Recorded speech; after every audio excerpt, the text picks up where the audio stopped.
The envelope arrived on the worst day of Maeve Holloway's life.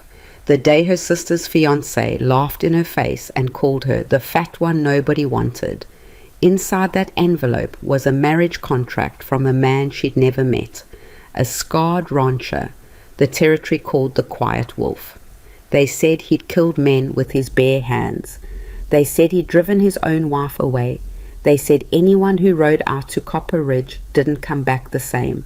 Maeve looked at the ticket to Arizona Territory, then at the family that had never seen her at all, and made a choice that would change everything. If you're watching from anywhere in the world, drop your city in the comments. I want to see how far the story travels. Hit that like button and stay until the end, because what happens next will break your heart before it puts it back together. The Yellow Rose Saloon stank of tobacco, stale beer, and broken promises on the night Maeve Holloway's life finally cracked open. She was on her knees scrubbing vomit from the floorboards when she heard her name used as a punchline for the third time that evening. "At least you got the pretty sister," someone said, and the laughter rolled through the room like thunder. Maeve kept scrubbing. She'd learned years ago that responding only made it worse. Her hands were raw, her back ached, and somewhere in the corner of this god-awful room, her sister Colleen was draped across her new fiancé like expensive silk, while men competed to refill her glass. "Maeve!" Her father's voice cut through the noise.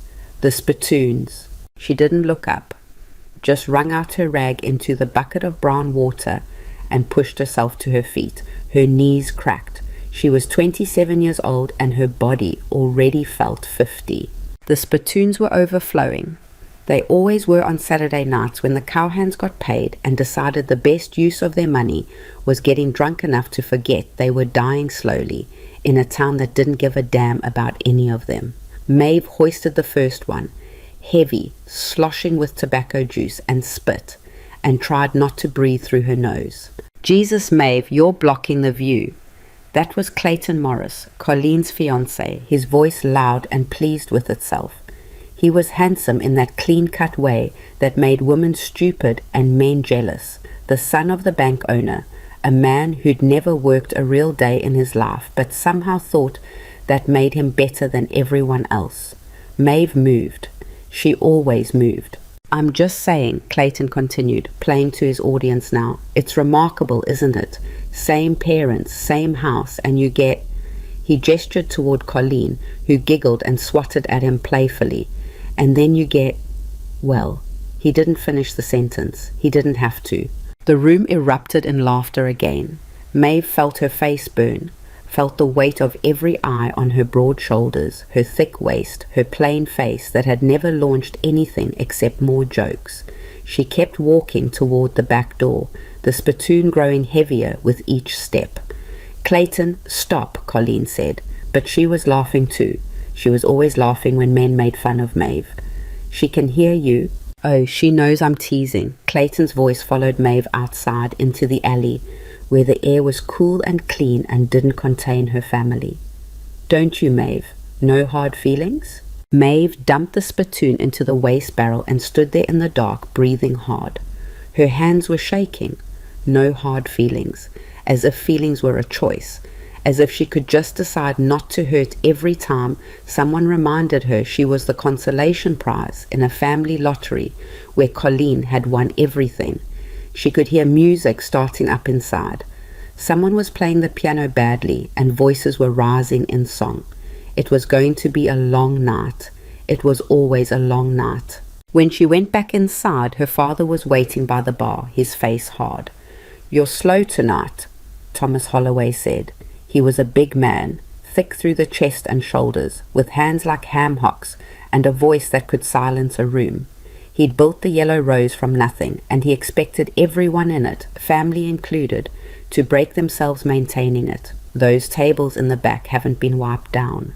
"I was emptying the..." "I didn't ask for an explanation. I told you to clean the tables." Maeve bit down on the inside of her cheek and nodded. Her father looked at her the way you'd look at a disappointing horse, something that cost money but never quite performed up to expectations. "And for Christ's sake, smile," he added. "You'll scare off customers looking like that." He walked away before she could respond. Not that she would have. What was there to say? That she was tired. That she'd been cleaning the saloon since she was 12 years old and had never once heard him say thank you. That watching Colleen get celebrated for doing nothing while Maeve worked herself to the bone was killing something inside her that used to be hope. None of it mattered. Words didn't change anything. She grabbed a rag and headed for the back tables, weaving through the crowd. Clayton was standing now, one arm around Colleen's waist, holding a glass high. "A toast," he announced, "to my beautiful bride-to-be." The room cheered. Glasses lifted. Colleen beamed like the sun, all golden hair and perfect teeth and delicate bones that men wrote poems about. "And to her family," Clayton continued, grinning, "who raised such a treasure. Well, one treasure. One—" he paused for effect. "One workhorse." The room exploded. Men were slapping tables, howling with laughter. Even Colleen was doubled over, her face red with mirth. Maeve stopped walking. She stood there in the middle of the room with her dirty rag in her hand and felt something inside her finally break. Not snap. That would have been dramatic, violent. This was quieter, like a rope fraying until the last thread gives up. "Maeve, honey, don't be upset," Colleen called out, wiping tears from her eyes. "He's just drunk." "I'm not that drunk," Clayton protested, and that set off another wave of laughter. Maeve turned and walked out the front door. She didn't run. She didn't slam anything. She just walked out into the October night and kept going until she couldn't hear the music anymore. Black Hollow. Texas was exactly what its name promised. A hollow place, dark and mean, squatting at the edge of civilization, where the railroad had decided not to bother extending, and most decent people had the good sense to avoid. The buildings were weathered grey, the streets were dirt that turned to mud when it rained, and dust when it didn't, and the whole town smelled like cattle and desperation. Maeve walked until she reached the edge of town, where the buildings gave way to scrub brush and empty land that stretched toward Mexico. She sat down on a rock and looked up at the stars. She was so tired. Tired of being the joke. Tired of working herself to exhaustion while Colleen practiced piano and learned to paint watercolors. Tired of her father looking through her like she was glass. Tired of men like Clayton Morris, who thought cruelty was the same thing as charm. Tired of being alive, if she was honest, not in the way that meant doing something about it. Maeve wasn't brave enough for that. But tired in the way that made every morning feel like punishment. Tired in the way that made her wonder what the point was of getting up, getting dressed, getting through another day that would be exactly like the last one. The wind picked up, cold against her damp face. She hadn't realized she was crying. She heard footsteps and turned to see her father approaching. For a moment, just a moment, she thought he'd come to apologize, to tell her Clayton was an ass and she deserved better. "You left your station," Thomas said instead. "I needed air. You need to do your job." He stood over her, blocking out the stars. "I don't pay you to have feelings, Maeve. I pay you to work. You don't pay me at all." The words came out before she could stop them. Thomas's face darkened. "You have a roof over your head, food in your belly. That's payment enough for a girl nobody else would take on." There it was. The thing he'd been saying in different ways her entire life, finally said plain. "Then let me go," Maeve said quietly. "What?" "If I'm such a burden, let me go. I'll find work somewhere else. "Don't be stupid. Who'd hire you?" Thomas shook his head. "You're not pretty enough for anything respectable, and you're too soft for anything else. You'll stay here, and you'll be grateful for it." He walked away, back toward the lights and noise of the saloon. Maeve sat there alone and felt the last piece of that frayed rope finally give way completely. She found the envelope 3 days later, mixed in with the weekly mail delivery to the saloon. It was addressed to her, which was strange enough. Maeve never got mail. The return address was even stranger, Copper Ridge, Arizona Territory. She opened it in the storage room, sitting on a crate of whiskey bottles. Inside was a letter written in rough, unpracticed handwriting. "Miss Holloway, My name is Ronan Vale. I run a ranch outside Copper Ridge. I'm looking for a wife, not for romance or children. I need someone who can work and won't ask questions. In return, you get a home and half the land when I die. I saw your listing in the matrimonial catalogue. If you're willing, send word. I'll send a ticket and money for travel. Vale Maeve read it 3 times. Her hands were shaking. She hadn't put herself in a matrimonial catalogue. That had been Colleen's idea 6 months ago, during one of her helpful phases when she'd decided Maeve needed saving. Maybe you'll find someone desperate enough, Colleen had said with a smile that was supposed to be kind. Someone old or ugly or poor, someone who won't care about, you know. Maeve had forgotten about it entirely. She'd assumed, correctly she thought, that no one would respond. Who wanted a fat plain woman with no dowry and no prospects? Apparently Ronan Vale did. She pulled out the second piece of paper, a banknote for $50 and a train ticket to Copper Ridge, dated for the following week. $50. That was more money than Maeve had ever held in her life. She sat there staring at it, her heart pounding. This was crazy. This was the kind of thing desperate women did. The kind of thing that ended badly in stories. Ronan Vale could be anyone. A drunk, a brute, a man who killed his wives and buried them in the desert, but he'd sent $50.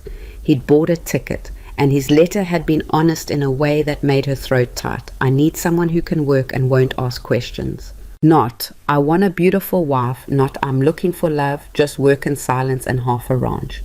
Maeve looked around the storage room at the cases of liquor and the mops and the cleaning supplies that were basically her entire world.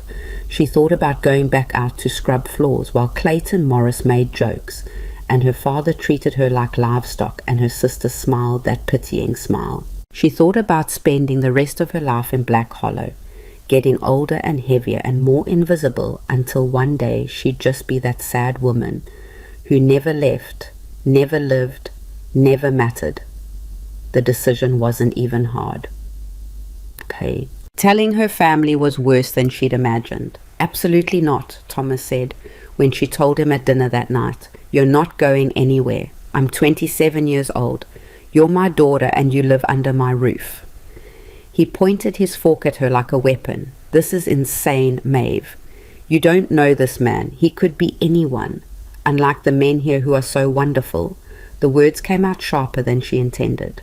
Colleen gasped. Maeve! She's got a point, their mother said quietly. Martha Holloway was a tired woman who'd stopped fighting her husband years ago. But occasionally she'd slip in a comment that suggested she hadn't completely given up. It's not like she's got prospects here. That's not the point, Thomas snapped. The point is, this is reckless and stupid, and I won't allow it. You don't have to allow it, Maeve said. Her voice was steady, even though her hands were shaking under the table. I'm going. The silence that followed was the loudest thing she'd ever heard. Thomas's face went purple. If you walk out that door, you're not coming back. You understand me? You leave. You're no daughter of mine. Thomas, Martha started. No. He stood up, his chair scraping loud against the floor. She wants to run off with some stranger, fine, but she does it alone. No money from me, no help, nothing. Maeve looked at her mother, who looked away. She looked at Colleen, who was staring at her plate. Fine, Maeve said. She stood up and walked out of the dining room. Her legs felt like water, but she kept moving, up the stairs to the small room she'd shared with Colleen for 27 years. She pulled her carpet bag from under the bed and started packing. She didn't own much. A few dresses, all plain and serviceable, a pair of boots, a hairbrush that had been her grandmother's, a book of poetry she'd stolen from the saloon's lending library when she was 16 and never returned. Colleen appeared in the doorway. You're really doing this? Yes. Maeve, this is crazy. You don't know anything about him. I know he wants someone who can work. Maeve folded a dress, not looking at her sister. That's more than anyone here has ever wanted from me. That's not fair, isn't it? Maeve finally looked up. Tell me one thing, Colleen. One thing anyone in this family has ever valued me for, besides how much work I can do. Colleen opened her mouth, then closed it. Her pretty face crumpled.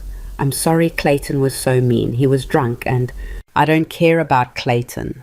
That was a lie, but saying it out loud made it feel a little truer. This isn't about him. This is about me finally choosing something for myself. But what if he's dangerous? Maeve laughed, a dry sound without humor. Colleen, I've been cleaning up after dangerous men my whole life. At least this one is offering me something in return. She finished packing and closed the bag. Colleen was crying now, delicate tears that somehow made her prettier. I'll miss you, Colleen whispered. Maeve wanted to believe her. She wanted to feel something warm and sisterly and forgiving. Instead, she just felt tired. Goodbye, Colleen. She walked past her sister, down the stairs and out the front door. Her father was waiting on the porch, his arms crossed. This is your last chance, he said. Stay and I'll forget this happened. No, you won't, Maeve said, and I don't want you to. She walked away from the only home she'd ever known and didn't look back. The train station was nearly empty when Maeve arrived the following Tuesday morning. The ticket Ronan Vale had sent was for the 8:15 to El Paso, with connections through to Copper Ridge. The whole journey would take 4 days. Maeve had never been on a train before. She stood on the platform with her carpet bag and the $50 tucked into her boot and tried to steady her breathing. This was it, the actual point of no return. Once she got on that train, she was committed. She could still go back. Her father would be angry, but he'd take her back eventually. Things would go back to normal. She could go back to scrubbing floors and being invisible and watching Colleen get everything. The train whistle blew. Maeve picked up her bag and climbed aboard. The passenger car was half full, mostly men in dusty clothes who looked like they were running from something or towards something desperate. Maeve found a seat by the window and pressed her forehead against the glass as the train lurched forward. Black Hollow slid past, the saloon, the general store, the church with its crooked steeple.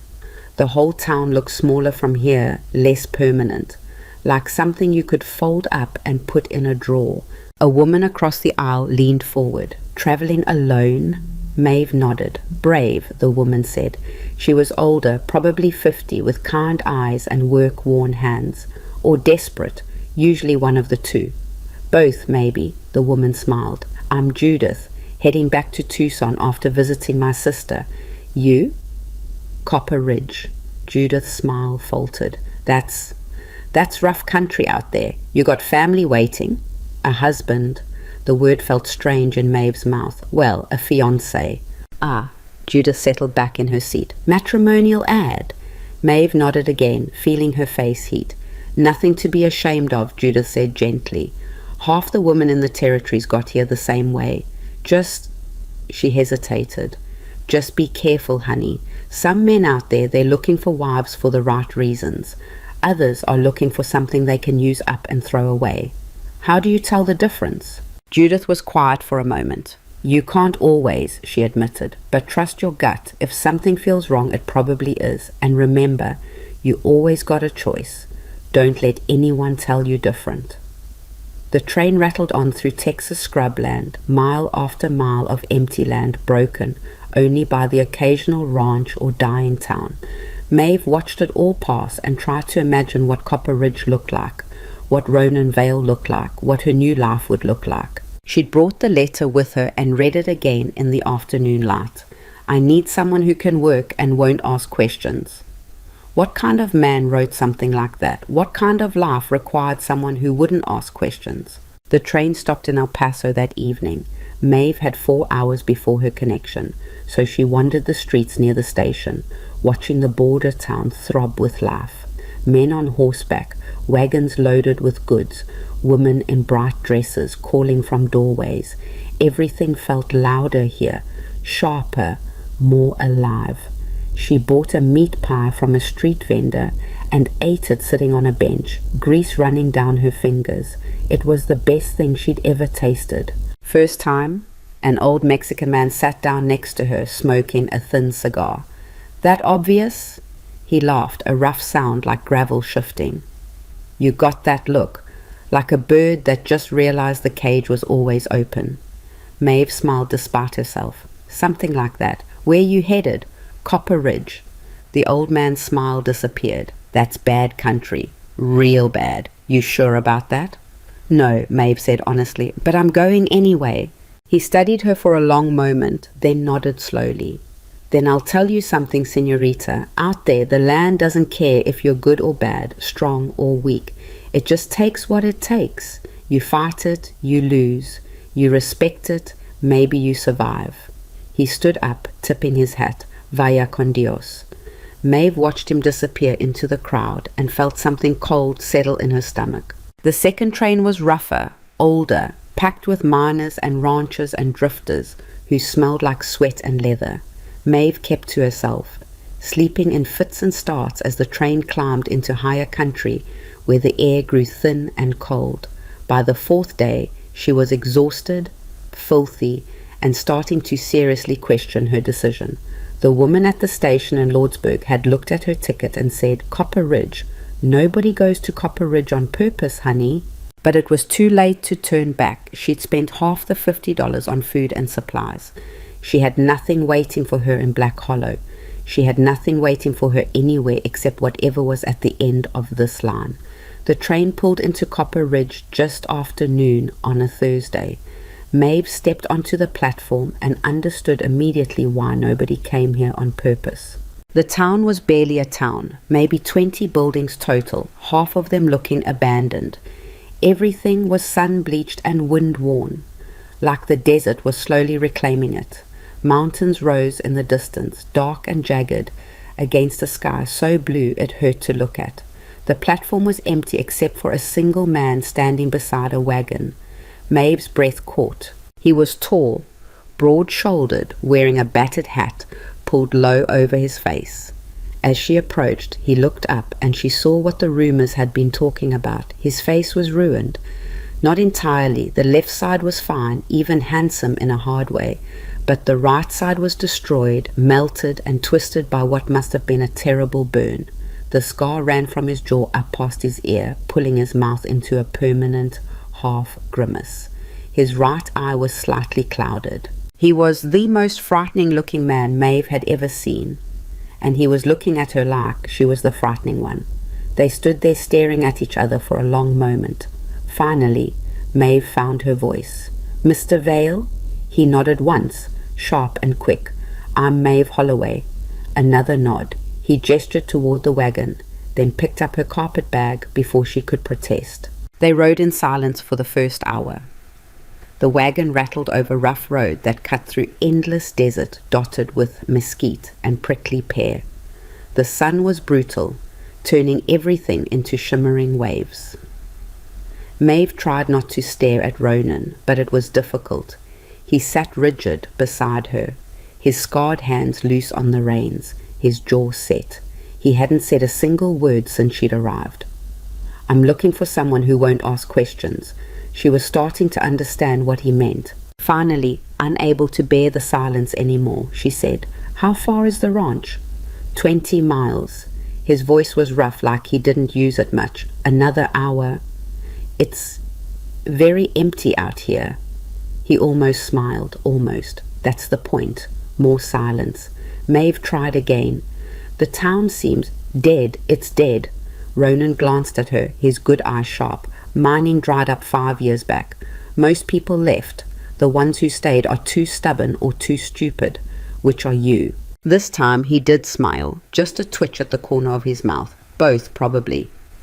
They passed the remains of an old homestead. The house collapsed in on itself, the fence posts bare bones against the sky. "What happened there?" Maeve asked. Ronan's jaw tightened. "Gave up. Most people do. But not you. Not yet." There was something in his voice that made Maeve look at him more carefully. He wasn't just scarred on the outside, she realized. Whatever had burned his face had burned something deeper too.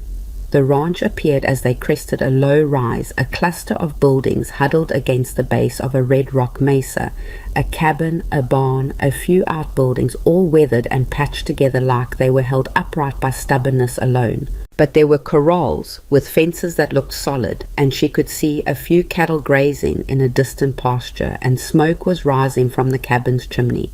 It wasn't much. but it was more than she'd expected. Ronan pulled the wagon up in front of the cabin and climbed down. He stood there for a moment, looking at the door like he was gathering courage, then turned to Maeve. "Rules," he said. "No questions about my past. No going through my things. No expecting anything I haven't promised." He paused. "I'm not mean, but I'm not easy either. You work hard, I'll treat you fair. That's the deal." Maeve climbed down from the wagon, her legs shaking from the long ride. "What about you?" He frowned. "What about me? What are your rules for yourself?" He looked genuinely confused by the question, like no one had ever asked him to account for his own behavior before. "I don't hit," he said finally. "I don't drink except a beer sometimes. I don't." He struggled for words.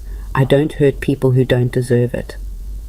It was such a strange, specific promise that Maeve almost laughed. Instead, she just nodded. "Okay. Okay. Those are good rules," she said. "I'll follow mine, you follow yours." Something shifted in Ronan's expression, too quick to read. He picked up her bag again and carried it inside. The cabin was bigger than it looked from outside. One large room with a fireplace, a rough kitchen area, a table and chairs, and a partition in the back that probably hid a bedroom. It was clean but sparse, like someone had removed everything that wasn't absolutely necessary. Ronan set her bag down and gestured vaguely around. "This is it." Maeve looked around, taking it in. There were no curtains on the windows, no rugs on the floor, no pictures on the walls, nothing that suggested anyone actually lived here instead of just survived here. "Where do you sleep?" she asked. He pointed to a narrow cot against the far wall. "And where do I sleep?" For the first time, Ronan looked uncomfortable. The bed, in the back. I'll stay out here." "That doesn't seem fair." "It's fine." His voice was sharp enough to end the conversation. "I don't sleep much anyway." He walked to the door, then stopped with his hand on the frame. "Why'd you come?" he asked without turning around. Maeve thought about lying, about saying something noble or romantic, but he'd been honest in his letter. She owed him the same. "Because staying was killing me," she said quietly, "and I figured dying out here couldn't be much worse." Ronan stood very still for a moment. Then he nodded once and walked out, leaving Maeve alone in what was apparently now her home. She sat down at the table and looked around the empty cabin and felt the full weight of what she'd done crash down on her. She'd married a stranger. She was alone in the desert, 20 miles from a dead town, living with a man who looked like violence and sounded like grief. She'd lost her mind. Maeve put her head down on the table and, for the first time since leaving Black Hollow, let herself cry. Outside, the desert wind howled against the walls, and somewhere in the distance, a coyote answered back. Maeve woke to silence so complete it felt like drowning. No drunken singing from the saloon below. No Colleen's soft breathing from the bed across the room.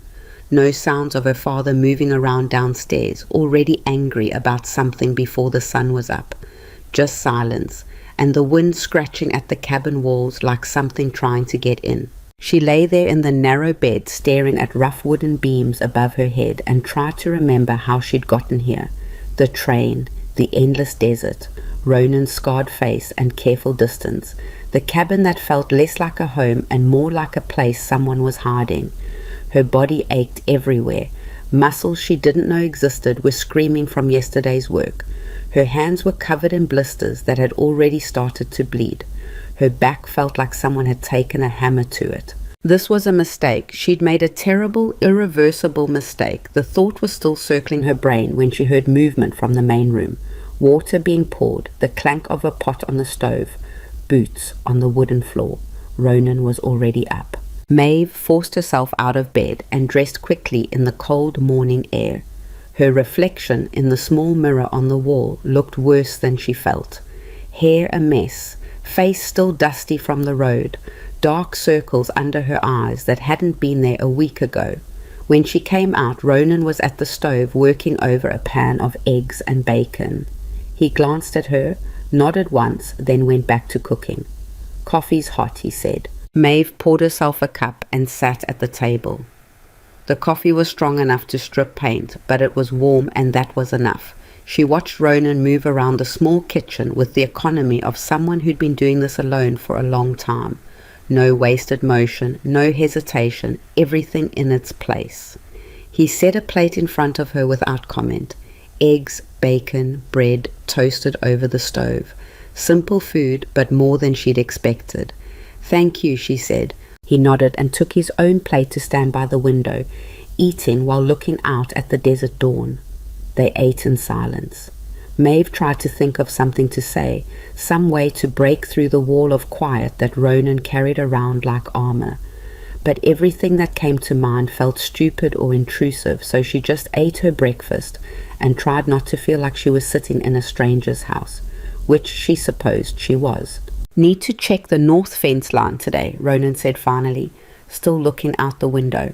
"Cattle been getting through. You can come or you can stay here, up to you." "I'll come." He looked at her then, really looked, his good eyes sharp. "It's a long ride, hot, nothing to see but desert and more desert."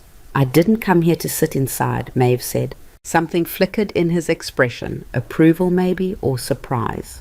"All right then. We leave in 20 minutes. Wear a hat and bring water.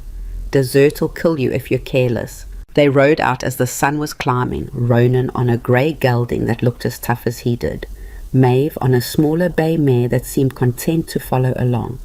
The landscape was nothing like Texas, no green anywhere, just red rock and sand and plants covered in thorns. The heat built steadily, pressing down like a physical weight. Ronan didn't talk. He just rode with his eyes scanning the horizon, reading the land in ways Maeve couldn't begin to understand. Occasionally he'd point something out, a hawk circling, tracks in the dirt, a cluster of cattle in the distance. But mostly he stayed quiet. After an hour, Maeve couldn't take it any more. "How long have you had this place?" she asked. 8 years. Bought it cheap when the mining played out and everyone left." "Where'd you live before?" "Colorado. Worked for the railroad until I had enough saved to buy land." "And your wife?" "She was from Colorado too." Ronan's jaw tightened. "Yeah." "What was her name?" "Sarah." The word came out flat, closed. "And before you ask more questions, that's all I'm saying about her." Maeve bit back the response that wanted to come out. She wanted to point out that she was living in a house with reminders of Sarah everywhere. The bed they'd probably shared, the dishes she'd used, the life she'd walked away from. But Ronan's face had gone hard, and Maeve was learning to read the signs that meant a conversation was over. They rode in silence for another mile before Ronan pulled up short. "There," he said, pointing. Maeve followed his gaze and saw the fence line, or what was left of it. Several posts were down, wire tangled and rusted, a gap wide enough for cattle to walk through easily. Ronan dismounted and walked over to examine the damage. Maeve followed, watching as he crouched down and ran his hands over a broken post. "Someone cut this," he said quietly. "What?"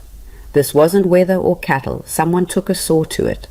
He stood up, his face dark. "This is the 3rd time in 2 months." "Who would do that? Who do you think?" He was already walking back to his horse, pulling tools from the saddlebag. "Mercer wants this land.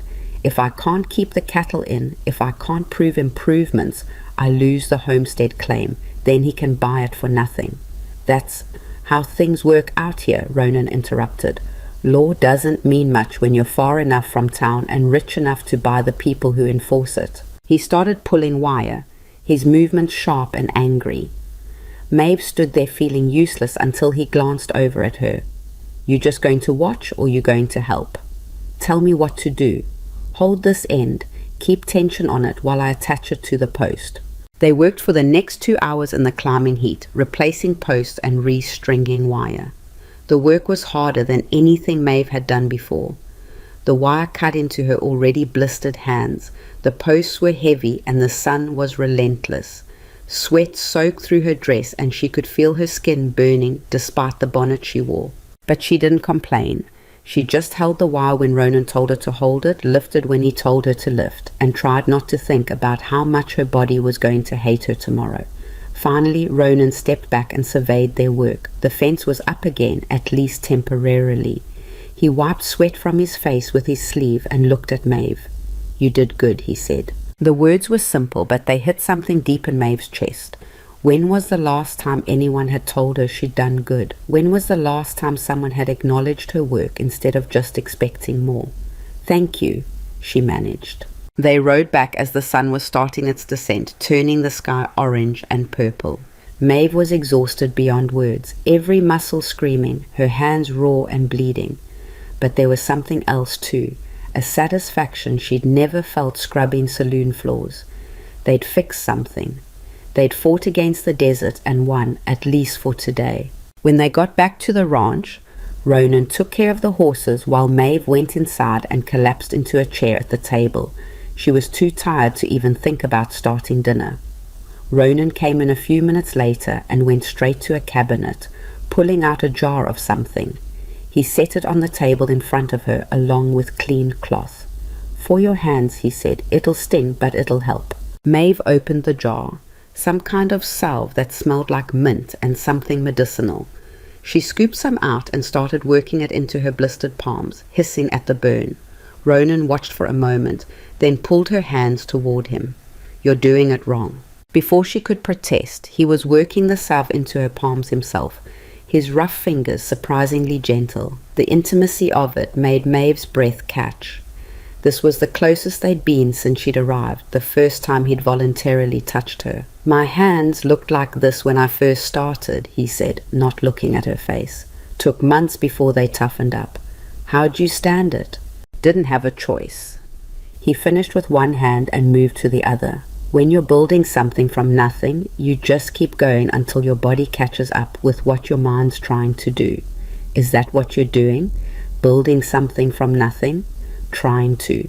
He wrapped her hands in clean cloth. Though some days it feels more like I'm just delaying the inevitable. What's the inevitable? Losing. Mercer getting what he wants. This place becoming another empty ranch the desert swallows up. He let go of her hands and stood up. "I'll make dinner." Over the next week they fell into a rhythm. Ronan would wake before dawn and start coffee. Maeve would get up shortly after, and they'd eat a quick breakfast before heading out to whatever work needed doing. Fences to mend, cattle to move, 100 small tasks that never seemed to end. They'd work through the heat of the day, come back exhausted, eat dinner, and collapse into sleep. They didn't talk much. Ronan wasn't built for conversation, and Maeve was too tired most days to push. But they were learning each other in other ways, the way Ronan's jaw tightened when he was angry, the way he favored his right leg when it rained, the way he'd go still and quiet when something reminded him of his lost family. Maeve learned to read his silences, to know when to push and when to leave him alone. She learned which tools he needed before he asked, which jobs she could handle alone, and which required both of them. She learned that he took his coffee black, that he couldn't stand the taste of onions, that he had nightmares sometimes that left him shaking and sweating in the dark. And slowly, reluctantly, Ronan was learning her too, that she worked harder than her soft body suggested, that she didn't complain even when he could see she was in pain, that she had a stubborn streak as wide as his own. They were 2 weeks in when the first real test came. Maeve was in the barn, feeding the horses, when she heard hoofbeats approaching fast. She came out to find Ronan already standing in the yard, rifle in his hands, watching 2 men ride up. They were well dressed for the territory, their horses expensive. The older one had silver hair and a face that suggested he smiled a lot, but meant none of it. The younger was maybe 20. Nervous, trying too hard to look tough. "Vale," the older man said, not dismounting. "Mercer." Ronan's voice was flat. So this was Gideon Mercer. Maeve studied him from the barn doorway. He didn't look like the monster from Ronan's sparse descriptions. He looked like a successful businessman, the kind who'd fit right in at her father's saloon, buying drinks and making deals. "Heard you got yourself a wife," Mercer said, his eyes finding Maeve. "Trying to strengthen your claim? What do you want?" "What do?" "Same thing I've wanted for 2 years, to buy your land." Mercer's smile never wavered. "I'm prepared to offer $3,000. That's generous, considering how much work this place needs." not for sale. Everything's for sale, Vale. You just haven't figured out your price yet. Mercer leaned forward in his saddle. You can't win this, you know that, right? Come January, the inspector's going to fail your claim because I'm paying him to fail it. Then the land goes to auction and I buy it for a fraction of what I'm offering now. You're just wasting everyone's time. Get off my property. Your property for now. Mercer straightened. But not for long, and when you lose it, remember I tried to do this the easy way. He turned his horse. Think about my offer, Vale. $3,000 is better than nothing. They rode off, dust rising behind them. Ronan stood there gripping the rifle so tight his knuckles were white. Maeve came out of the barn slowly. Is what he said true about the inspector? Probably. Then what do? We keep working. Ronan's voice was harsh. We make the improvements anyway. We hope that if we make them good enough, even a corrupt inspector can't justify failing us. And if that doesn't work? He looked at her then, and in his scarred face she saw something that looked like resignation. Then we lose everything and Mercer wins, just like he always does. That night, Maeve couldn't sleep. She lay in the dark, listening to Ronan moving around in the main room, restless. Finally, she got up and found him sitting at the table, papers spread out in front of him, a single candle burning. What are you doing? She asked. Trying to figure out how to afford the improvements we need before January. He didn't look up. Numbers don't work no matter how I add them. Maeve sat down across from him. Show me. You don't. Show me. He pushed the papers toward her, calculations, lists of materials, estimates of work that needed doing. The cellar alone would cost more than they had. Add in the fence repairs, the barn roof, the well that needed digging, and they were short by at least $500.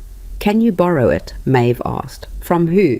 The bank's owned by Mercer's friends. Nobody in town's going to loan money for a ranch they think is already dead. Then we do it ourselves. We make do with what we have. You can't build a cellar out of determination, Maeve. It takes lumber and concrete, and then we find another way. She met his eyes across the candlelight. You don't get to give up. That's not allowed. I'm not giving up. I'm being realistic. Realistic is another word for quitting when you're scared. The words came out sharper than she meant them. You brought me here for a reason. You married me because you needed help proving up this claim. So let me help. Stop acting like you have to do everything alone. Ronan stared at her, something shifting behind his eyes. Why do you care? You barely know this place. You could walk away right now, take half of everything in the divorce, start over somewhere easier. Could I? Maeve laughed, a bitter sound. Where exactly would I go? Back to Black Hollow, where my family doesn't want me. To another town where I'd just be another fat woman nobody sees. At least here I'm useful. At least here the work I do matters. That's exactly it. She stood up, suddenly angry at him, at herself, at the whole situation. You want to know why I care? Because this is the first place I've ever been where someone looked at me and saw something besides a burden. You needed a worker and I needed to be needed. That's the deal. So stop trying to protect me from the hard parts. I already know life is hard. I've been living it. She walked back to her room and closed the door, her heart pounding. She'd never talked to anyone like that before. Never let her anger out where someone could see it. For a moment she thought Ronan might follow her, might say something, but he didn't. The next morning he was already gone when she woke up. There was coffee on the stove and a note on the table in his rough handwriting. Gone to town, back by afternoon. Maeve spent the day working on tasks she could handle alone. Mucking out the barn, feeding the animals, starting a vegetable garden in a plot near the house that got afternoon shade. The work was hard but familiar now, and she fell into the rhythm of it, letting her body move while her mind wandered. She thought about what she'd said to Ronan last night, about being useful, about being needed. It was true, but it was also incomplete, because somewhere in the past 2 weeks something else had started growing. She'd started to care about this place, about the way the desert looked at sunset, about the satisfaction of fixing something broken. She'd started to care about Ronan too, though she wasn't ready to examine that too closely. He came back in the late afternoon with a wagon full of lumber. "Where'd you get that?" Maeve asked. "Sold the good saddle and some tools I didn't need." He started unloading. "It's not enough for everything, but it's a start on the cellar." "Ronan, you were right," he said, not looking at her, "about not doing this alone, about not giving up." He finally met her eyes. "I'm not used to having a partner. I'm going to be bad at it, but I'm going to try." Something warm bloomed in Maeve's chest. "Okay. Okay? Yeah, okay." She grabbed a board from the wagon. "Now show me how to build a cellar." They worked through the evening, laying out the foundation for the cellar near the house. It was slow work, harder than the fence repairs, but Ronan was patient in his teaching and Maeve was stubborn in her learning. By the time the sun set, they had the basic frame laid out. "It's a start," Ronan said, surveying their work. "It's more than that," Maeve corrected. "It's proof we can do this." That night at dinner, beans and cornbread again. They were eating a lot of beans. Ronan surprised her by asking a question. "Why'd your family really let you go? And don't say it was your choice. I saw your face when you talked about them." Maeve set down her fork. "They didn't let me go. They were glad to be rid of me." "Why?" "Because I was the ugly daughter, the one who worked instead of charmed, the one who made my sister look better by comparison." The words came easier than she expected. "My father saw me as free labor. My mother saw me as a disappointment. My sister saw me as, I don't know, someone to pity, I guess. They were idiots," Ronan said flatly. "Maybe, but they were also right about some things. I'm not pretty, I'm not charming, I'm not the kind of woman men want. I wanted you." The words hung in the air between them. Maeve looked up and found Ronan watching her with an intensity that made her breath catch. "You needed a worker," she said. "I needed a partner." He stood up, taking his plate to the wash basin. "There's a difference." Later, lying in her narrow bed, Maeve thought about that difference, about what it meant to be needed versus wanted, about whether Ronan had been telling the truth or just being kind. The truth was probably somewhere in between. He'd needed someone for the homestead claim, yes, but he'd also chosen her specifically from whoever else had been in that matrimonial catalogue. He'd looked at her photograph, that awful picture Colleen had insisted on, Maeve's face round and plain and serious, and said yes. That had to mean something. The weeks blurred together after that. They worked from dawn until dark, building the cellar foot by foot, board by board. Ronan taught Maeve to mix concrete, to lay stones, to measure twice and cut once. She taught herself to push through the pain, to keep going when her body screamed for rest. Other ranchers started stopping by occasionally, curious about Ronan's new wife, about whether the place might finally become something. Maeve met them in her work clothes, sweating and dusty, and watched them try to hide their surprise that Ronan Vale had married someone like her. She didn't care what they thought. Let them be surprised, let them wonder. She was building something real, and that mattered more than their opinions. But the threats kept coming, more cut fences, cattle that wandered off and were found on Mercer's land, small acts of sabotage that added up to hours of extra work. Ronan stopped sleeping more than a few hours a night, trying to watch everything at once.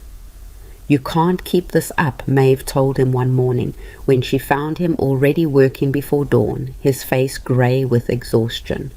"Don't have a choice." "Yes, you do. You can ask for help." "From who?" "From me. We take shifts watching. You sleep while I keep guard, then we switch." "You don't know how to use a rifle? Then teach me." He did that afternoon, set up bottles on the fence and showed her how to load, aim, breathe, squeeze. Maeve's first shot went wide, the recoil nearly knocking her over, but her fifth shot shattered a bottle, and Ronan's scarred face split in something close to a smile. "Natural talent," he said, "or stubbornness?" "Same thing, probably." They fell into a new routine, taking turns on watch at night, sleeping in shifts, always one of them alert for trouble. It was exhausting, adding to the already brutal days of work, but slowly the ranch started to take shape. The cellar got walls, then a roof. The fences stayed up. The garden started producing vegetables. Small victories, but they added up to something that looked like progress. One evening in early September, Maeve was in the garden picking tomatoes when she heard horses approaching. Multiple riders this time, 5 or 6. She grabbed the rifle they kept near the porch and called for Ronan. He came running from the barn, his own rifle already in hand. They stood together as the riders approached, and Maeve recognized the young man from Mercer's previous visit leading the group. "Mr. Vale," he called out, "Mr. Mercer sent us with a final message." "Not interested," Ronan said. "You should be." The young man gestured to the men behind him. "Mr. Mercer's patience is wearing thin. He's given you every opportunity to do this the easy way. Now he's done asking." "That a threat?" "It's a fact. You've got until the end of the month to reconsider his offer.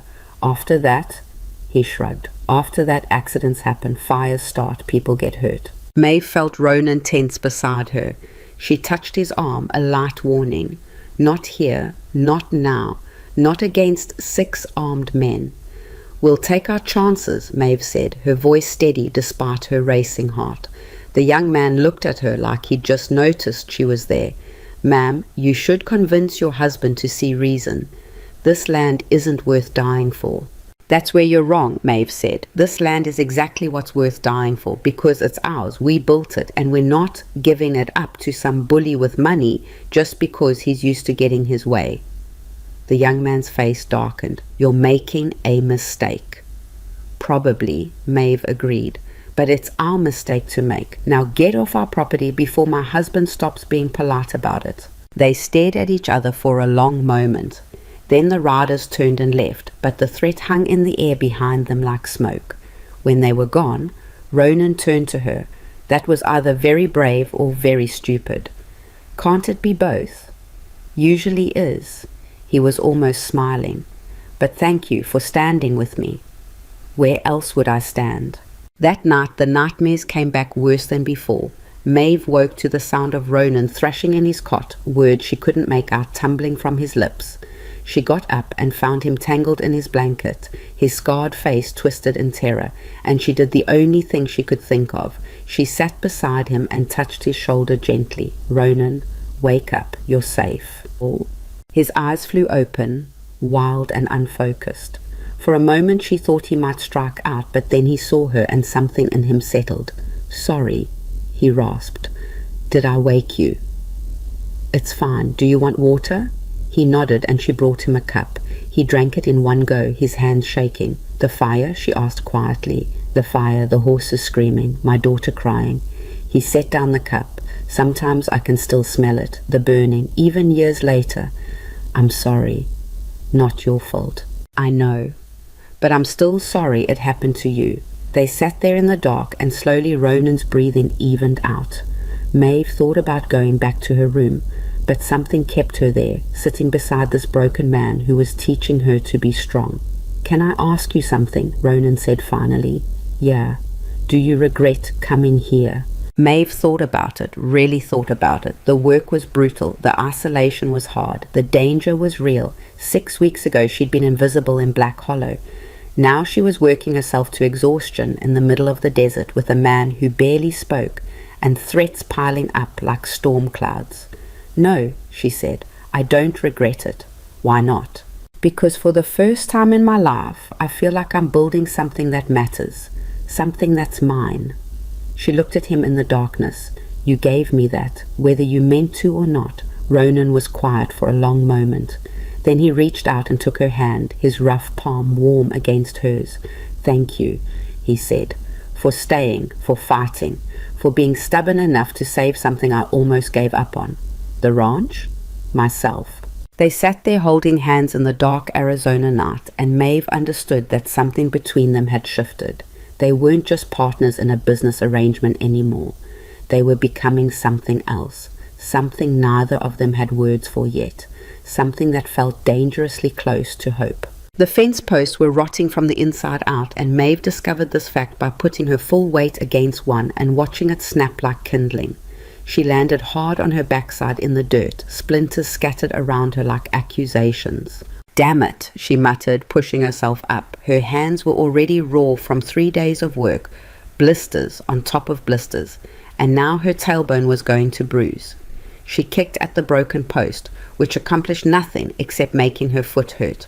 Ronan appeared from around the barn, a coil of wire over his shoulder. He looked at her, then at the broken fence, then back at her. "Don't," Maeve said. "Didn't say anything." "You were thinking it." "Was I?" He set down the wire and examined the fence line. "What was I thinking?" "That I don't know what I'm doing." "You don't know what you're doing," Ronan said, crouching down to inspect the damage.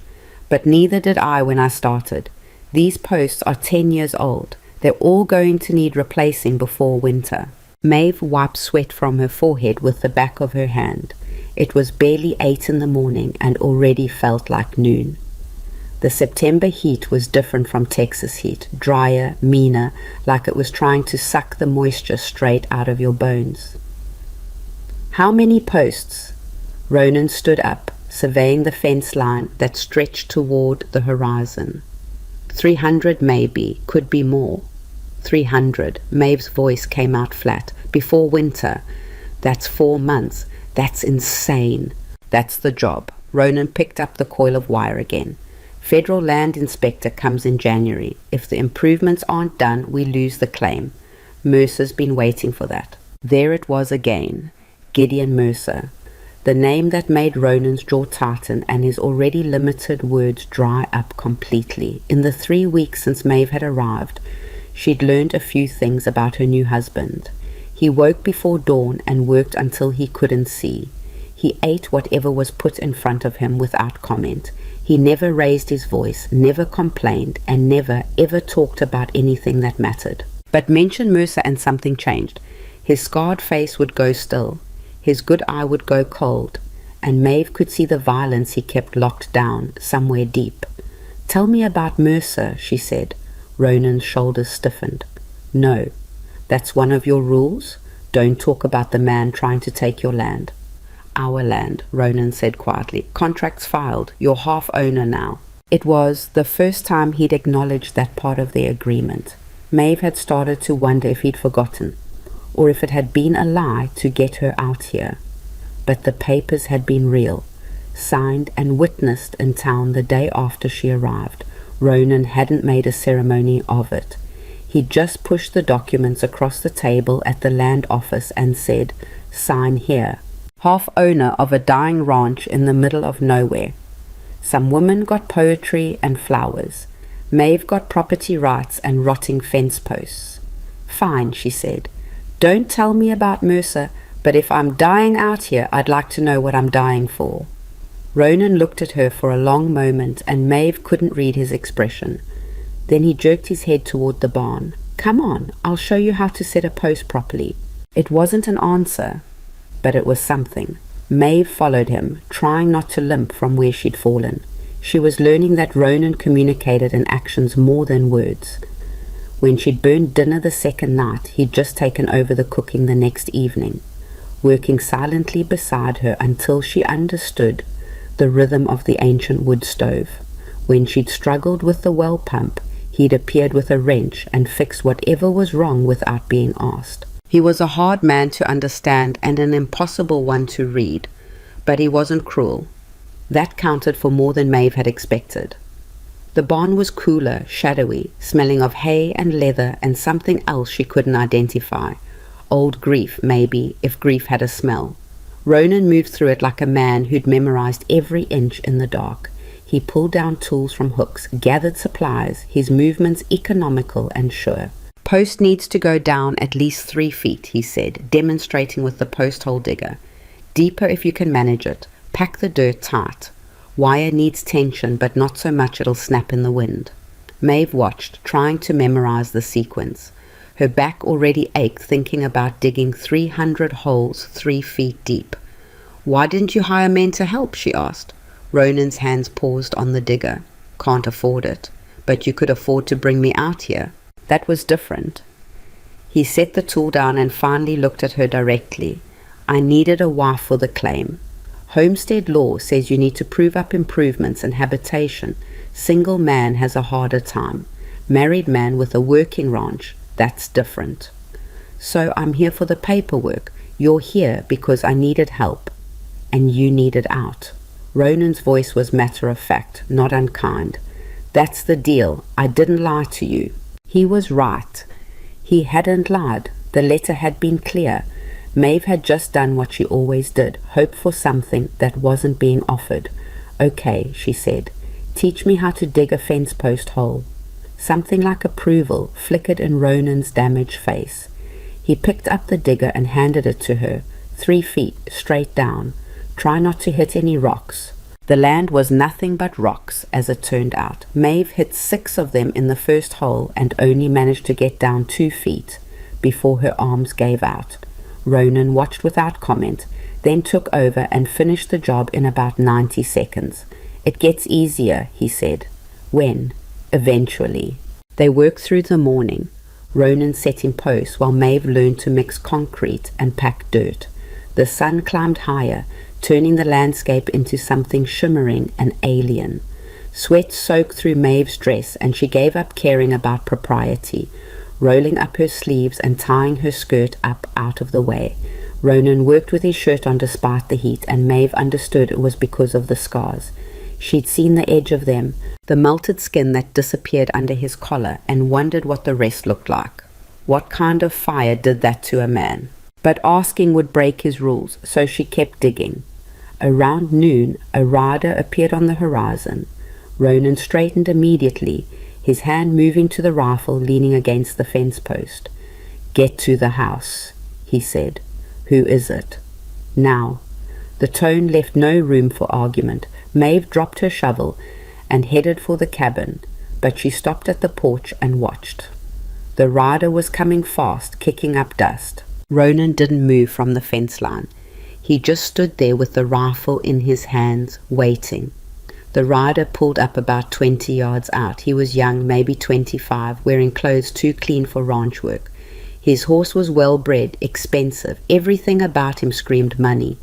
Vale, the rider called out. Ronan said nothing. Mr. Mercer sent me with a message. Not interested. You haven't heard it yet. The young man's smile was thin. Mr. Mercer's willing to increase his offer. $3,000 for the land, improvements included. That's generous, considering the state of this place. No. You're not thinking clearly, Vale. Come January, you won't pass inspection. You know it, I know it, the whole territory knows it. Why not take the money now and save yourself the trouble? Ronan raised the rifle, not quite pointing it at the rider, but close enough. Get off my land. The young man's smile disappeared. You're making a mistake. Mr. Mercer doesn't like people who waste his time. I said get off my land. For a moment, Maeve thought the rider would push it, would say something else and force whatever was going to happen. But he was smarter than that. He wheeled his horse around and rode off the way he'd come, slower this time, making it clear he wasn't running. Ronan stood there until the dust settled, then lowered the rifle. His hands were shaking. Maeve came down from the porch. What was that about? Nothing. Ronan. I said it's nothing. He picked up the post hole digger again, gripping it so tight his knuckles went white. Get back to work. But it wasn't nothing. That night, after a silent dinner of beans and cornbread, Ronan disappeared into the barn and didn't come out until well after dark. Maeve sat on the porch and listened to him working out there. The sound of tools clanging, wood splitting, something breaking. She thought about going out there, but something stopped her. Whatever he was fighting wasn't something she could help with, not yet. When he finally came back inside, his hands were bleeding. Let me see, Maeve said. I'm fine. You're bleeding all over the floor. Sit down. To her surprise, he did. Maeve brought water and clean cloth and set to work cleaning the cuts on his palms. They weren't deep, but there were a lot of them. Splinters and scrapes from whatever he'd been doing out there. You want to tell me what this is really about? She asked quietly. Ronan stared at the wall. Mercer wants the land because there's copper under it, maybe gold. He's got surveyors who've confirmed it. If he gets this ranch, he controls the whole ridge. He'll be the richest man in the territory. And you? I'll be nothing again. His voice went hard. "I've already lost everything once. I'm not doing it again." Maeve wrapped his left hand, tying off the bandage. "What did you lose?" For a long time, Ronan didn't answer. Then, so quietly, she almost missed it. Everything that mattered. He pulled his hands away and stood up, walking to the window. His reflection in the dark glass looked like a ghost. "I had a wife," he said, "and a daughter. This was supposed to be for them, all of it. The ranch, the land, everything." Maeve's breath caught. "What happened?" "Fire, 5 years ago. Started in the barn, spread to the old cabin. I got caught trying to save the horses." He touched the scar on his face absently. "Burned for 2 days before the fever broke. When I woke up, my wife was gone. Took our daughter and just left. Said she couldn't look at me anymore. Said I was a monster." "That's true." Ronan turned to face her. "Look at me, Maeve. Really look. She wasn't wrong." Maeve did look. She saw the melted skin, the clouded eye, the permanent grimace. She also saw the pain underneath it, the kind that had nothing to do with scars. "Where did they go?" she asked. "Don't know. California, maybe. I tried to find them at first, sent letters, hired a man to track them. Nothing." He laughed, a bitter sound. "Maybe that's for the best. What kind of father looks like this?" "The kind who builds a ranch in the desert and refuses to give up," Maeve said. Ronan stared at her, something unreadable in his expression. Then he walked past her to the door. "I'm sleeping in the barn tonight." "Ronan?" But he was already gone, the door closing behind him with a soft click that somehow sounded like shattering. Maeve sat alone in the cabin and understood for the first time what she'd actually signed up for. This wasn't just about land or survival or proving up a homestead claim. This was about a broken man trying to build something out of wreckage, and she tied her fate to his without understanding the weight of it. Outside, thunder rumbled in the distance. The monsoons were coming early this year. The storm arrived 2 days later with a violence that seemed personal. Maeve had never seen rain like this, not falling so much as attacking. Sheets of water driven sideways by wind that threatened to tear the roof off. Lightning cracked the sky open every few seconds, turning the world white and black, white and black. Ronan was out in it. She'd watched him leave that morning despite the dark clouds piling up on the horizon, riding out to check the cattle in the far pasture. That was 6 hours ago. He knows this land, Maeve told herself, pacing the cabin. He knows what he's doing. But the storm was getting worse, not better. The wind was screaming now, and she could hear things breaking outside, wood snapping, metal tearing. She pressed her face to the window but couldn't see anything beyond the wall of water. Then she saw him, or thought she did, a shape stumbling toward the barn. Maeve grabbed her shawl and ran outside before she could think better of it. The rain hit her like a fist. Within seconds she was soaked through, blind, gasping. The mud sucked at her boots. Lightning struck somewhere close, and the thunder was immediate, rattling her teeth. "Ronan!" she screamed, but the storm ate her voice. She made it to the barn and pushed through the door. Ronan was there, leaning against a stall, his horse stamping nervously behind him. He was bleeding from a cut above his eye and favoring his right leg. "What the hell are you doing out here?" he yelled over the storm. "Looking for you. I told you to stay in the house. You've been gone for 6 hours." A section of the barn roof tore away with a shriek of nails giving up. Rain poured through the gap. The horses panicked, kicking at their stalls. "We need to get them out," Ronan shouted, moving toward the stalls despite his limp. "You're hurt. I don't care." They worked together to get the horses calmed and moved to the covered section of the barn. The wind was deafening, the rain relentless. At one point, the barn door blew open, and Maeve had to throw her whole body against it to get it closed again. When the horses were finally secured, Ronan collapsed against the wall, his face grey with pain. "Your leg," Maeve said, kneeling beside him. "Horse spooked. Threw me into a wash. I think it's just bruised." "Let me see." He pushed her hands away. "It's fine." "Ronan, for once in your life, let someone help you." The words came out louder than she'd meant them to, echoing in the barn. Ronan stared at her, surprised. Then something in his face softened, just barely. "Okay," he said quietly, "okay." His leg wasn't broken, but it was badly bruised, already swelling. Maeve wrapped it as best she could with strips torn from her petticoat. They sat there in the barn while the storm raged, neither of them speaking. Finally Ronan said, "You should have stayed inside. Probably you could have gotten hurt. So could you. That's different." "Why?" Maeve tied off the bandage and looked at him. "Because you're used to being alone, because you think nobody should care if something happens to you." Ronan's jaw tightened. That's exactly it. She sat back on her heels, suddenly exhausted. You're so busy protecting yourself from getting hurt again that you can't see when someone's trying to stand with you. "I didn't ask you to stand with me." "No, you asked me to work and not ask questions." But here's the thing about people, Ronan. We're not good at watching someone we care about destroy themselves, even when we barely know them, even when they don't want our help. The barn went quiet, except for the rain drumming on what was left of the roof. Ronan looked at her with an expression she couldn't read. "You care about me?" he asked, and he sounded genuinely confused. "I'm starting to," Maeve admitted, against my better judgment. Something passed between them then, something fragile and new. Ronan opened his mouth like he was going to say something, then closed it again. Instead, he just nodded once, a sharp jerk of his head that somehow meant more than words. The storm lasted through the night. By morning, the damage was clear. A quarter of the fence was down. The chicken coop had been destroyed completely. The vegetable garden Maeve had started was washed away.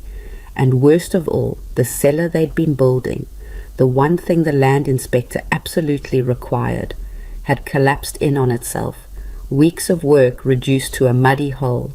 Ronan stood looking at it, his face blank. "We can rebuild it," Maeve said. "Not in time. We have to try." "It's over."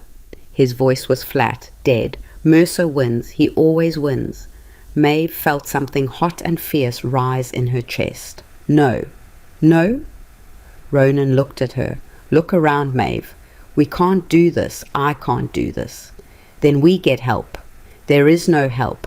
Everyone in this territory is either working for Mercer or too scared to stand against him." "Then we go over his head." "To who?" "The federal government, the land office, the marshals." Maeve was talking fast now, the plan forming as she spoke. "You said Mercer's been buying off inspectors, right? Bribing officials? That's federal fraud. If we can prove it, we can't prove anything." "Maybe we can." She grabbed his arm, forcing him to look at her. "What if someone rode to Tucson, talked to the territorial land office, filed a formal complaint?" Ronan shook his head. "That's a 4-day ride, and even if you got there, they wouldn't listen to you." "Why not?" "Because you're a woman, and Mercer's rich, and that's how the world works." "Then I'll make them listen." Maeve's voice was steel. "I'll camp outside their office if I have to. I'll go to the newspapers. You'll get yourself killed." Ronan pulled his arm away. "Mercer's got men watching the roads. You think they'd let you ride out of here with evidence against him?" "Then I'll go at night. I'll take the back trails." "You don't know the back trails. So teach me." They stared at each other, the ruined cellar yawning between them like a grave. "This is insane," Ronan said finally. "Yes. You could die out there. I could die here too. At least this way I'm choosing it." Ronan was silent for a long moment. Then he turned and walked toward the barn, his limp pronounced. "Get the maps," he called back. "If you're doing this, you're doing it right." They spent 2 days preparing. Ronan taught her to read the land, how to navigate by stars when the trail disappeared, where to find water, which plants were safe to eat. He made her practice saddling the horse until she could do it in the dark. He checked her supplies obsessively, adding and removing items, arguing with himself about what was essential. "You're stalling," Maeve said on the second evening. "I'm being thorough. You're afraid." His hand stilled on the saddlebag. "Of course I'm afraid. I'm sending you into the desert alone with men hunting for you. If something happens, it's my choice," Maeve interrupted. "You don't get to carry that. You've carried enough."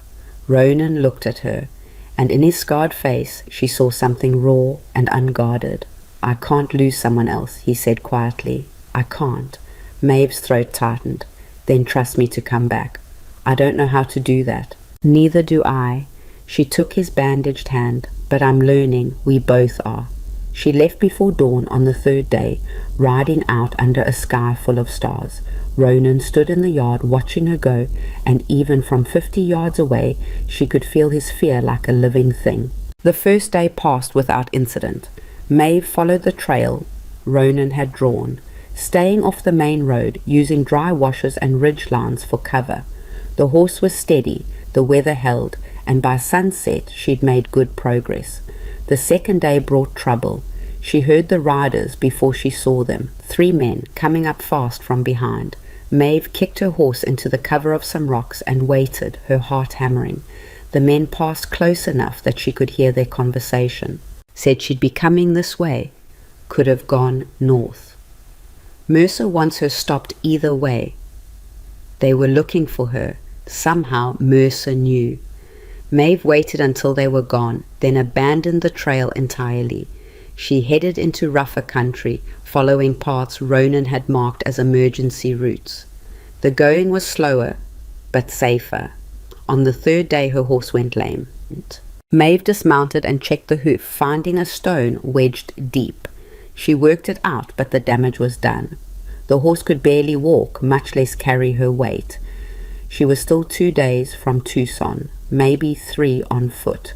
"Come on," she told the horse, starting to walk. "We're not stopping now." By the 4th day, she was sunburned, dehydrated, and so exhausted she could barely think straight. Her water was almost gone. Her food was gone entirely. She'd lost the trail somewhere in the night, and now she was just heading toward what she hoped was east, toward civilization. The sun was setting when she finally saw it. Smoke from chimneys, buildings in the distance. Tucson. Maeve wanted to cry, but she was too dehydrated for tears. She just kept walking, leading her limping horse 1 step at a time. She made it to the Territorial Land Office just as it was closing. The clerk tried to turn her away. She looked like a madwoman, filthy and wild-eyed, but Maeve pushed past him and planted herself in front of the Land Commissioner's desk. "I need to file a complaint," she said, "against Gideon Mercer." The commissioner, a tired-looking man with ink-stained fingers, looked up at her. "Miss, you can't just—" "He's been bribing land inspectors to fail homestead claims so he can buy the land for mining. I have names, I have dates, and I have proof he's been threatening homesteaders who won't sell." The clerk had grabbed her arm, trying to pull her away, but something in her voice made the commissioner hold up his hand. "Let her speak," he said. So Maeve spoke. She talked for an hour, laying out everything she and Ronan had pieced together. The pattern of failed inspections, the suspicious fires, the men who disappeared after standing up to Mercer. She named names. She showed the ledger pages Ronan had gotten from a former Mercer employee months ago, pages showing payoffs and bribes. When she finished, the office was silent. The commissioner leaned back in his chair, studying her. "These are serious accusations. They're true. If they are, you're in danger. Mercer has a long reach. I know. Why risk it?" Maeve thought about Ronan standing in the ruins of the cellar, giving up. She thought about his scarred face, his lost family, all the ways life had already broken him. "Because someone has to," she said simply, "and because I'm tired of watching good people lose to bad ones just because the bad ones have more money." The commissioner was quiet for a moment. Then he reached for his coat. "Stay here. I'm going to talk to the marshal. Don't leave this building." He was gone for what felt like hours. Maeve sat in a chair and tried not to pass out. The clerk brought her water and bread, which she devoured. When the commissioner returned, he had 2 men with him, federal marshals wearing badges and serious expressions. "Tell them what you told me," the commissioner said. So Maeve told it again. And this time, the marshals listened with the kind of attention that meant action was coming. "We'll need you to come with us," one of them said, "back to Copper Ridge. We'll need to see the property, talk to your husband, gather more evidence." "When do we leave?" tomorrow morning. Get some rest." But Maeve couldn't rest. She spent the night in a boarding house the marshals arranged, lying awake and thinking about Ronan alone at the ranch, wondering if she'd make it back in time to save what they'd built, or if she'd return to find it all destroyed. She thought about the look on his face when she'd left, the fear he'd tried to hide. She thought about his bandaged hands, the story of his lost family, the way he'd trusted her enough to let her try. And she thought about something else, something she'd been avoiding acknowledging until now.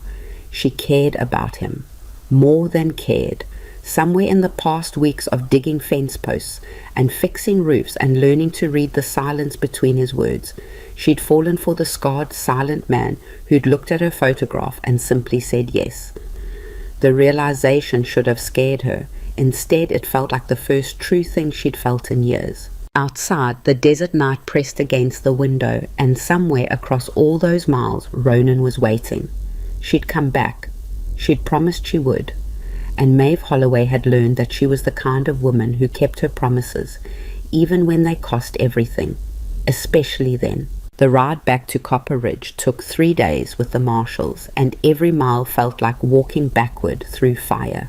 Maeve kept seeing Ronan's face in her mind, the way he'd looked when she'd ridden away, like he was already mourning her. She wondered if he'd slept at all while she was gone. She wondered if he'd given up, finally accepted that the ranch was lost, and everything he'd fought for was just another thing the desert would take from him. Marshal Davis rode beside her most of the way, a lean man with grey temples and eyes that had seen too much. "Your husband know you were doing this?" he asked on the second day. "He knew. He let you go alone?" "I didn't give him much choice." Davis smiled slightly. "You always this stubborn?" Only recently, Maeve said, and realized it was true. 6 weeks ago, she'd been invisible in Black Hollow, too afraid to even speak up for herself. Now she'd ridden alone through hostile territory to accuse the richest man in Arizona of federal crimes. Something had changed in her, something she couldn't name but could feel in her bones. "Vale's lucky then," Davis said. "Most women would have run from what you're walking into." Maeve thought about that. Lucky. She'd never thought of herself as someone who brought luck to anyone. Back home, she'd been the curse, the burden, the daughter nobody wanted. But maybe Davis was right. Maybe the kind of luck that mattered wasn't beauty or charm. Maybe it was the stubborn refusal to quit, when quitting would be easier. They reached the ranch at dusk on the 3rd day. Maeve saw the smoke from the chimney first, and felt something in her chest unclench. The cabin was still standing. That had to mean something. Ronan came out of the barn when he heard the horses. He stood there frozen for a moment, like he couldn't quite believe what he was seeing. Then he was moving, limping fast across the yard, and Maeve was sliding off her horse, and suddenly his arms were around her, crushing her against his chest so hard she couldn't breathe. "You came back," he said into her hair. "You actually came back. I promised I would. People break promises." His voice was rough, shaking. "People leave." Maeve pulled back enough to see his face. He looked terrible, gaunt, hollow-eyed, like he hadn't eaten or slept the entire time she'd been gone. "I'm not people," she said, "and I'm not leaving." Something broke in Ronan's expression. He pressed his forehead against hers, his breath coming hard, and Maeve realized he was crying. Silent tears running down his scarred face, years of held-back grief finally finding a crack to escape through. Marshal Davis cleared his throat. "Mr. Vale, I'm going to need to ask you some questions." Ronan pulled away from Maeve, wiping his face roughly with his sleeve. He straightened, and just like that the vulnerable man disappeared behind the wall again. "About what?" "About Gideon Mercer and his business practices in this territory." Ronan's jaw tightened. He glanced at Maeve, something like hope flickering in his good eye. "You actually did it." "I told you I would." "I didn't believe you." He said it simply, honest. "I thought you'd get to Tucson and realize this wasn't your fight. Thought you'd keep riding." "Then you don't know me very well yet." "No," Ronan agreed quietly. "I guess I don't." They spent the evening in the cabin, the marshals asking questions while Ronan answered in his clipped, careful way.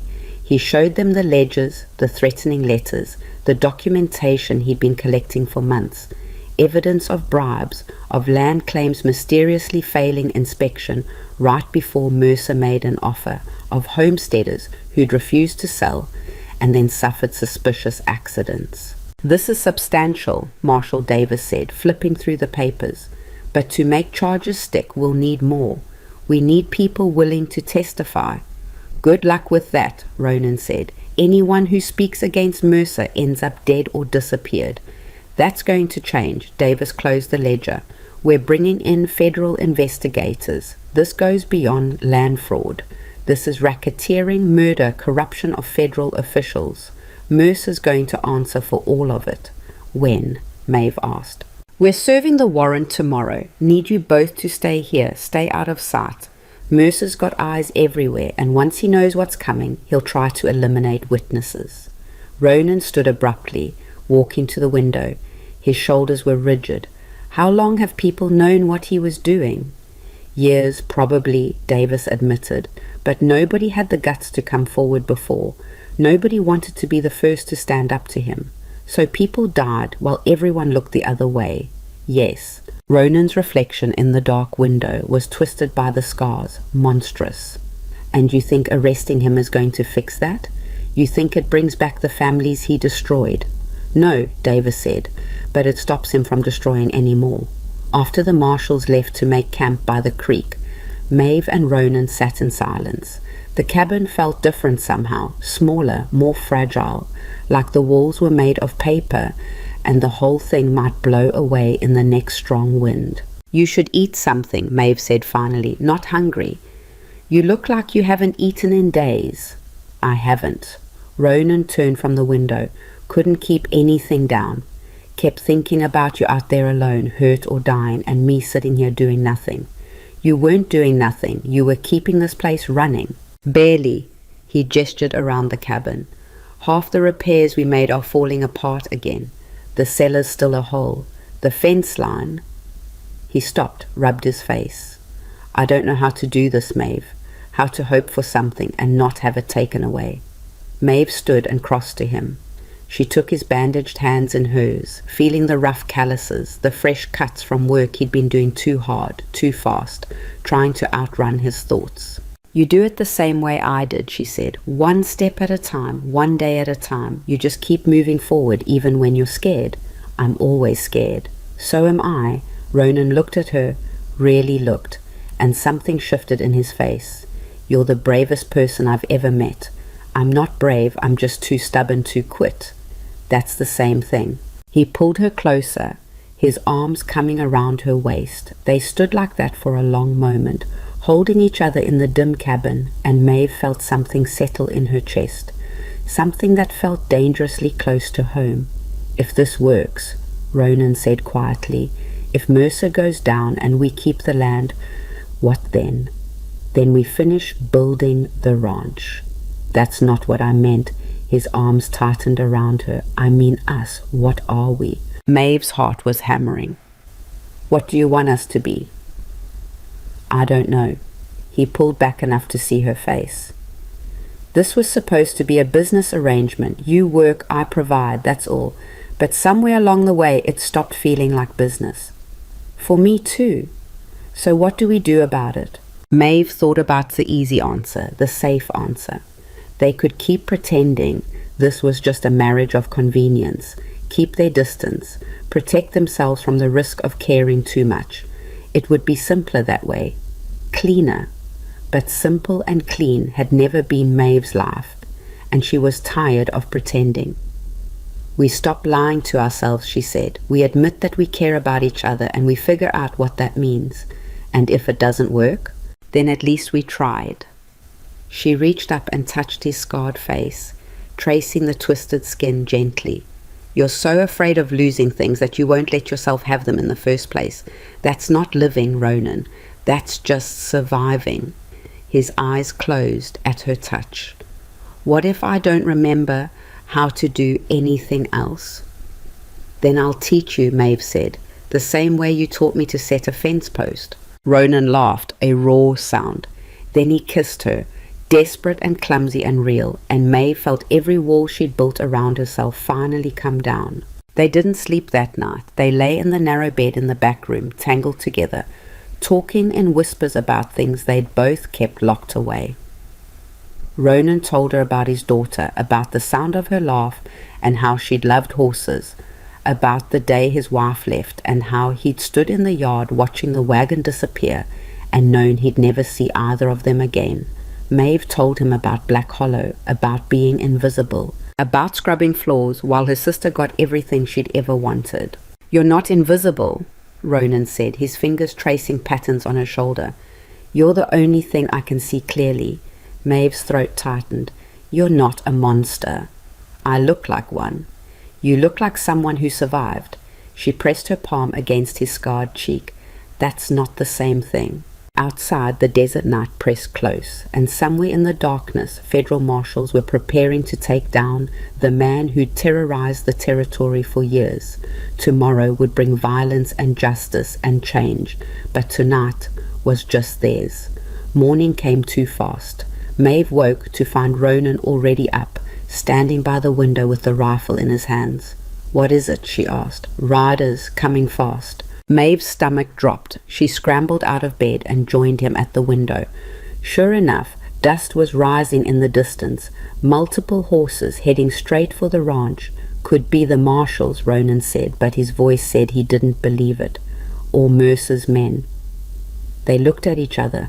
Ronan's jaw was set, his good eye hard. "Get the shotgun from the closet, load it and stay inside. If anything happens to me." "Nothing's happening to you." "Maeve." "No." She grabbed his arm. "We're not doing this. We're not doing the heroic sacrifice thing. Whatever's coming, we face it together. You don't know how to shoot? Then give me 5 minutes and I'll learn." Ronan stared at her. Then something like pride flickered across his face. "You really are the stubbornest woman I've ever met. You picked me, remember? Best decision I ever made." The riders were closer now. Maeve could make out 5 of them, maybe 6. They weren't wearing marshal badges. Ronan positioned himself by the door, rifle ready. Maeve stood behind him with the shotgun, her hands shaking but steady enough. The riders pulled up in the yard. The lead man was young, expensively dressed, the same one who delivered Mercer's offer weeks ago. "Vale," he called out. "Mr. Mercer wants a word. He can write me a letter." "This isn't a request," the young man smiled, cold and sharp. "You and your wife interfered with Mr. Mercer's business. That has consequences." "The only consequence is your boss going to federal prison," Ronan shot back. "Marshals are arresting him right now." The smile faltered. "You're bluffing." "Am I?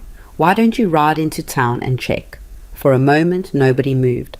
Then one of the riders in back reached for his gun, and everything happened at once. Ronan fired first, the bullet kicking up dirt at the horse's feet. The animals spooked, rearing and screaming.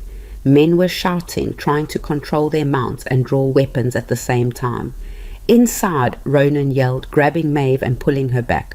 They slammed the door and dropped the bar across it. Bullets punched through the walls, splintering wood. Maeve hit the floor, her ears ringing from the gunfire. Ronan was firing back through the window, methodical, calm, like this was something he'd done before. "How long can we hold them?" Maeve shouted over the noise. "Long enough, maybe." "That's not reassuring. It's honest." A bullet shattered the window above them, showering glass. Ronan swore and moved to the other window, returning fire. Outside, the men had taken cover behind the wagon and the corral fence.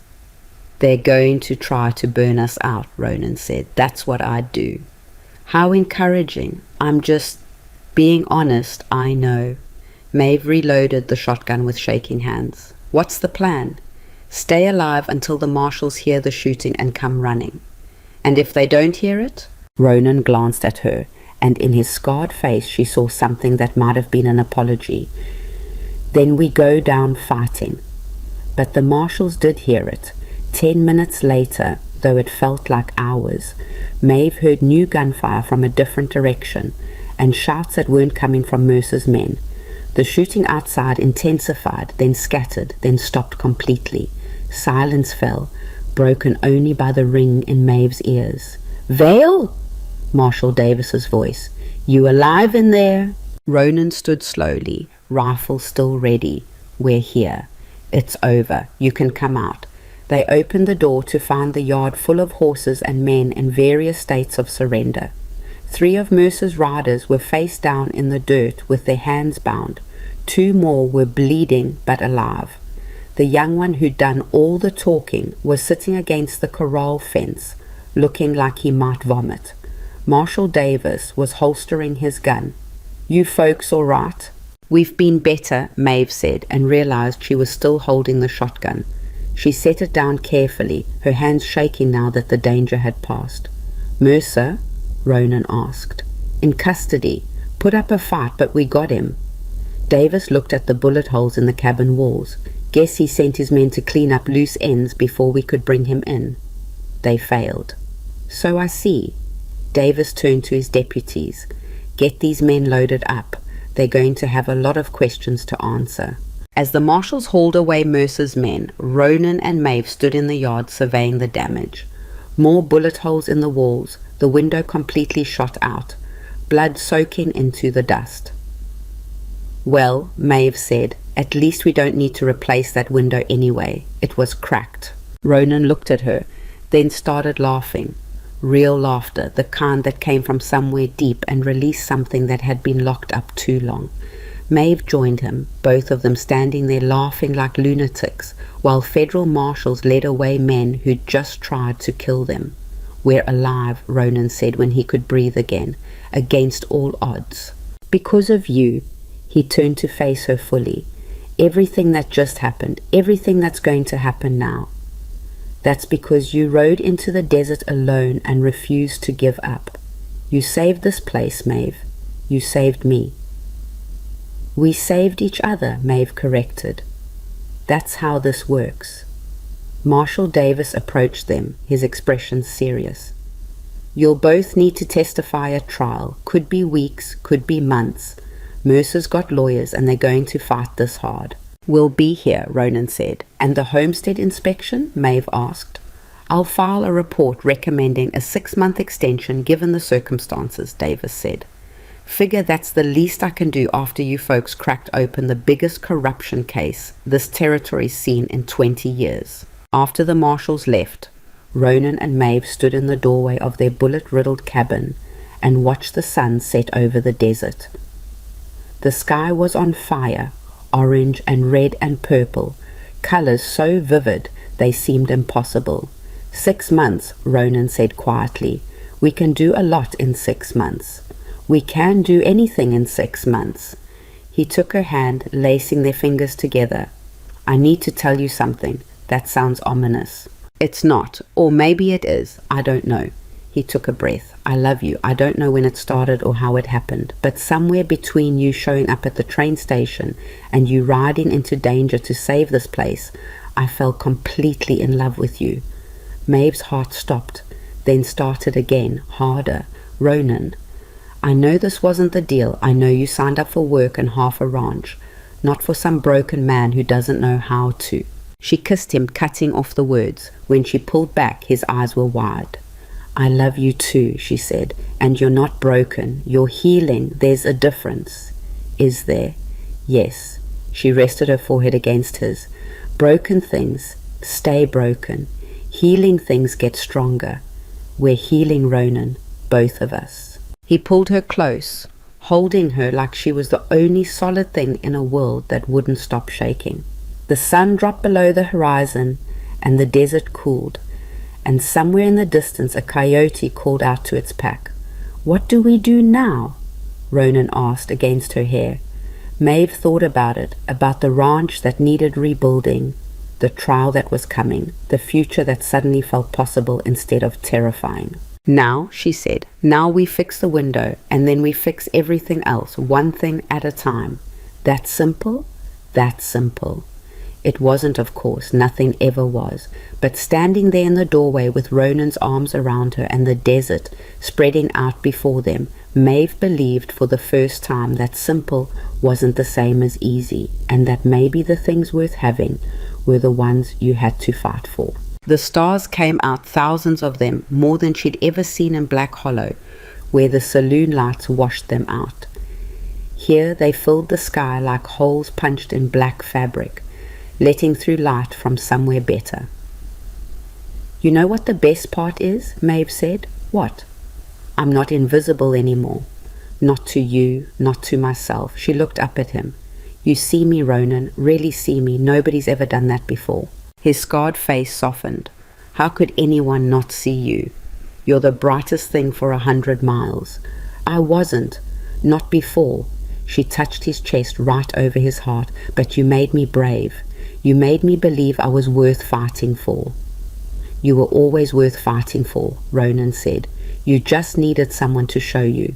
They stood there while the desert night settled in around them, and for the first time in her life, Maeve Holloway felt like she was exactly where she was supposed to be. The trial would come. The ranch would need rebuilding. There would be hard days ahead, days when the work felt impossible and the desert felt too big and unforgiving. But they'd face it together, and that made all the difference. Inside the cabin, Ronan lit the lantern and surveyed the damage. "We should board up that window before something gets in." "Like what?" "Coyotes, snakes, desert rats." He paused.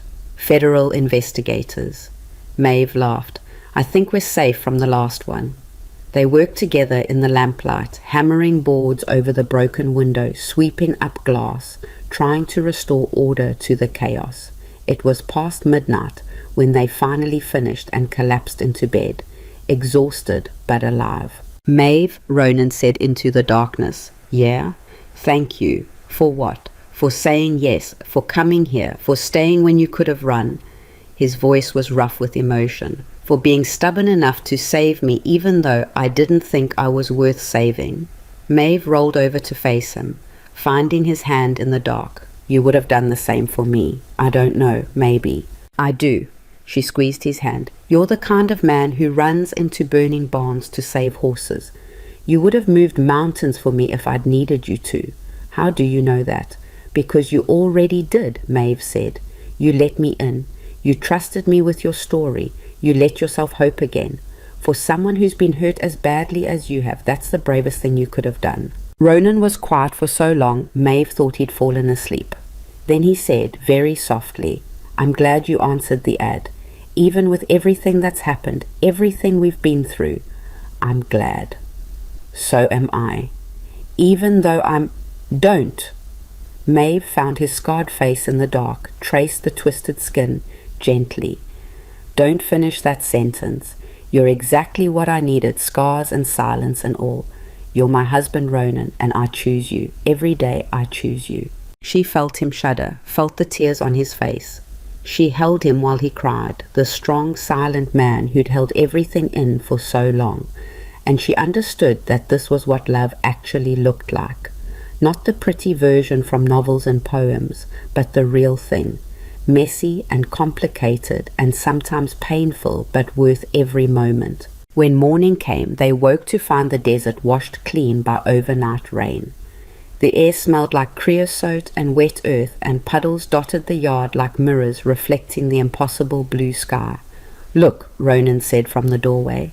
Maeve joined him and saw what he was seeing. The collapsed cellar had filled with rainwater, creating a natural basin, and around it tiny green shoots were pushing up through the mud, seeds they'd planted weeks ago before the storm, suddenly finding purchase and life.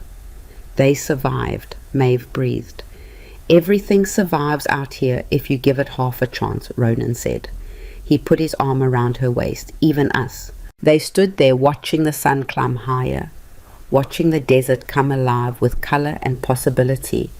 And Maeve thought about the woman she'd been 6 weeks ago, invisible, exhausted, convinced her life was already over at 27.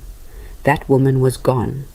In her place was someone stronger, braver, someone who'd ridden alone through hostile territory and stared down armed men and refused to let the world tell her what she was worth. And standing beside her was a man who'd lost everything and found the courage to try again, who'd looked at a plain woman in a photograph and seen someone worth fighting for. We should probably start on those fence posts, Maeve said. Probably. And the cellar needs to be drained and rebuilt. Yep. And we should see about getting chickens again since the coop's destroyed anyway. Maeve? Yeah? Ronan turned her to face him, his hands on her shoulders. It can wait an hour. All of it can wait. He kissed her forehead, her cheeks, her lips. Right now, I just want to stand here with my wife and watch the desert bloom. So they did. They stood in the doorway of their bullet-riddled cabin, with the Arizona sun warming their faces, and they watched tiny green shoots push toward the light, and they let themselves believe that survival wasn't the end of the story. It was just the beginning. The letter arrived on a Tuesday in late November, 3 months after Gideon Mercer had been sentenced to 15 years in federal prison. Maeve found it mixed in with the other mail, mostly bills and a catalogue from a seed company, and almost set it aside because the handwriting was unfamiliar and shaky, like whoever wrote it wasn't used to holding a pen. Then she saw the return address, San Diego, California. Her hand started shaking before she even opened it. Ronan was in the barn fixing a harness, so she stood alone in the kitchen reading words that would change everything again. Dear Mr. Vale, my name is Sister Margaret from St. Catherine's Home for Children in San Diego. I am writing because a young girl in our care has been asking about her father for several years now. Her name is Eliza Vale. She is 11 years old. She says her mother left her here 4 years ago and never came back. Eliza has told us her father was injured in a fire and that her mother said he was too damaged to care for a child. We have tried to locate him before but had no success. Recently, one of our volunteers saw your name in a newspaper article about the territorial land case and recognized it from Eliza's stories. I don't know what your circumstances are or if you wish to be found, but this child deserves to know if her father is alive and if he thinks of her. If you are willing, please write back. If not, I will tell her we tried. In hope, Sister Margaret Maeve read it 3 times. Her vision blurred on the 3rd pass, tears making the ink swim. Eliza, his daughter, alive. She found Ronan in the barn, working by lantern light even though it was barely past noon. He did that sometimes when he needed to think, retreating into dim spaces where the world felt smaller and more manageable. Ronan, she said, and something in her voice made him look up immediately. What's wrong? She held out the letter. You need to read this. He took it warily, like it might explode. His eyes scanned the first few lines and then he went very still. Maeve watched his face cycle through expressions too fast to name. Shock, disbelief, hope, terror, all of it chasing across his scarred features. She's alive, he whispered. She's alive. She's been asking about me. His voice broke. All this time she's been asking. 4 years, Ronan. She's been waiting 4 years. He read the letter again, his hands trembling so badly the paper rattled. Then he sat down hard on a bale of hay, still clutching it like a lifeline. I thought... He stopped, swallowed. When Sarah left, she said she was taking Eliza somewhere safe, somewhere away from me. I thought that meant I'd never see her again, that it was better that way. I thought... You thought wrong. Maeve knelt in front of him. Your daughter didn't forget you. She didn't stop loving you. Sarah told her I was too damaged. His voice was bitter. She wasn't wrong about that. She was completely wrong about that. Maeve gripped his knees, forcing him to look at her. You're her father. You're the man who built a ranch for his family, who survived a fire that should have killed you, who fought off armed men to protect what's yours. You think that's too damaged for a little girl to love. Look at me, Maeve. Really look, I'm a monster. You're a man with scars. There's a difference, and your daughter deserves to know that difference. She took the letter from his shaking hands. We're going to San Diego. We're going to bring Eliza home. Just like that? Just like that. What if she doesn't want to come? What if she sees me and... Then we deal with it, Maeve interrupted. But Ronan, She's been asking about you for 4 years. That's not a child who's forgotten her father. That's a child who's been waiting for him to find her." Ronan put his head in his hands. His shoulders were shaking. "I don't know how to be someone's father anymore. I don't remember how." "Neither do I know how to be someone's mother," Maeve said quietly. "But we'll figure it out together. Same way we figured out everything else." He looked up at her, his scarred face wet with tears. "You'd do that? Take on someone else's child?" "She's not someone else's child. She's yours, which makes her mine too now." Maeve touched his face gently. "Besides, this ranch is too quiet. It needs a kid running around breaking things." That startled a laugh out of him, watery and broken but real. "You're insane." "Probably, but you married me anyway, so that's on you." They wrote back to Sister Margaret that same day. Ronan's hand was shaking so badly he could barely form the letters, so Maeve ended up writing while he dictated, his voice rough and uncertain. "Dear Sister Margaret, I am Eliza's father. I have been looking for her since the day her mother took her away. Please tell her I never stopped thinking about her. Please tell her I want her to come home. My wife and I will leave for San Diego as soon as we can arrange things here. We should arrive within 2 weeks. Thank you for taking care of my daughter when I couldn't. Ronan Vale." Mailing it felt like standing at the edge of a cliff. Once it was gone, there was no taking it back, no protecting himself from the possibility that Eliza would see him and run the other way. "What if this is a mistake?" Ronan asked as they walked back from town. "Then it's a mistake we make together," Maeve said. "But I don't think it is. I think this is the thing you've been surviving for without knowing it." The 2 weeks before they could leave felt endless. There was too much to do. Arrangements to make with the neighboring rancher to watch the livestock, supplies to gather, money to scrape together for train tickets. Marshall Davis helped with the last part, advancing Ronan payment for his testimony in the Mercer case. "Heard about your daughter," Davis said as he handed over the money. "That's good news, real good news." "Maybe," Ronan said. "Not maybe, definitely." Davis clapped him on the shoulder. "Kids are tougher than you think, and from what your wife tells me, this one's been looking for you as hard as you've been looking for her." The night before they left, Maeve found Ronan in what used to be Eliza's room. It was barely more than a closet, really, but he'd built her a small bed and painted the walls blue because she'd liked the sky. Everything was dusty now, untouched for 5 years, but Ronan had cleaned it that afternoon and put fresh blankets on the bed. "Think she'll remember it?" he asked. "She was 6 when you last saw her, right? Almost 7. "Then yes, she'll remember." Maeve stood beside him, looking at the small room. "What was she like before?" Ronan was quiet for a moment. "Fearless. She wanted to do everything I did, fix fences, work with the horses, everything. Sarah hated it, said I was making her too rough." He smiled slightly, lost in memory.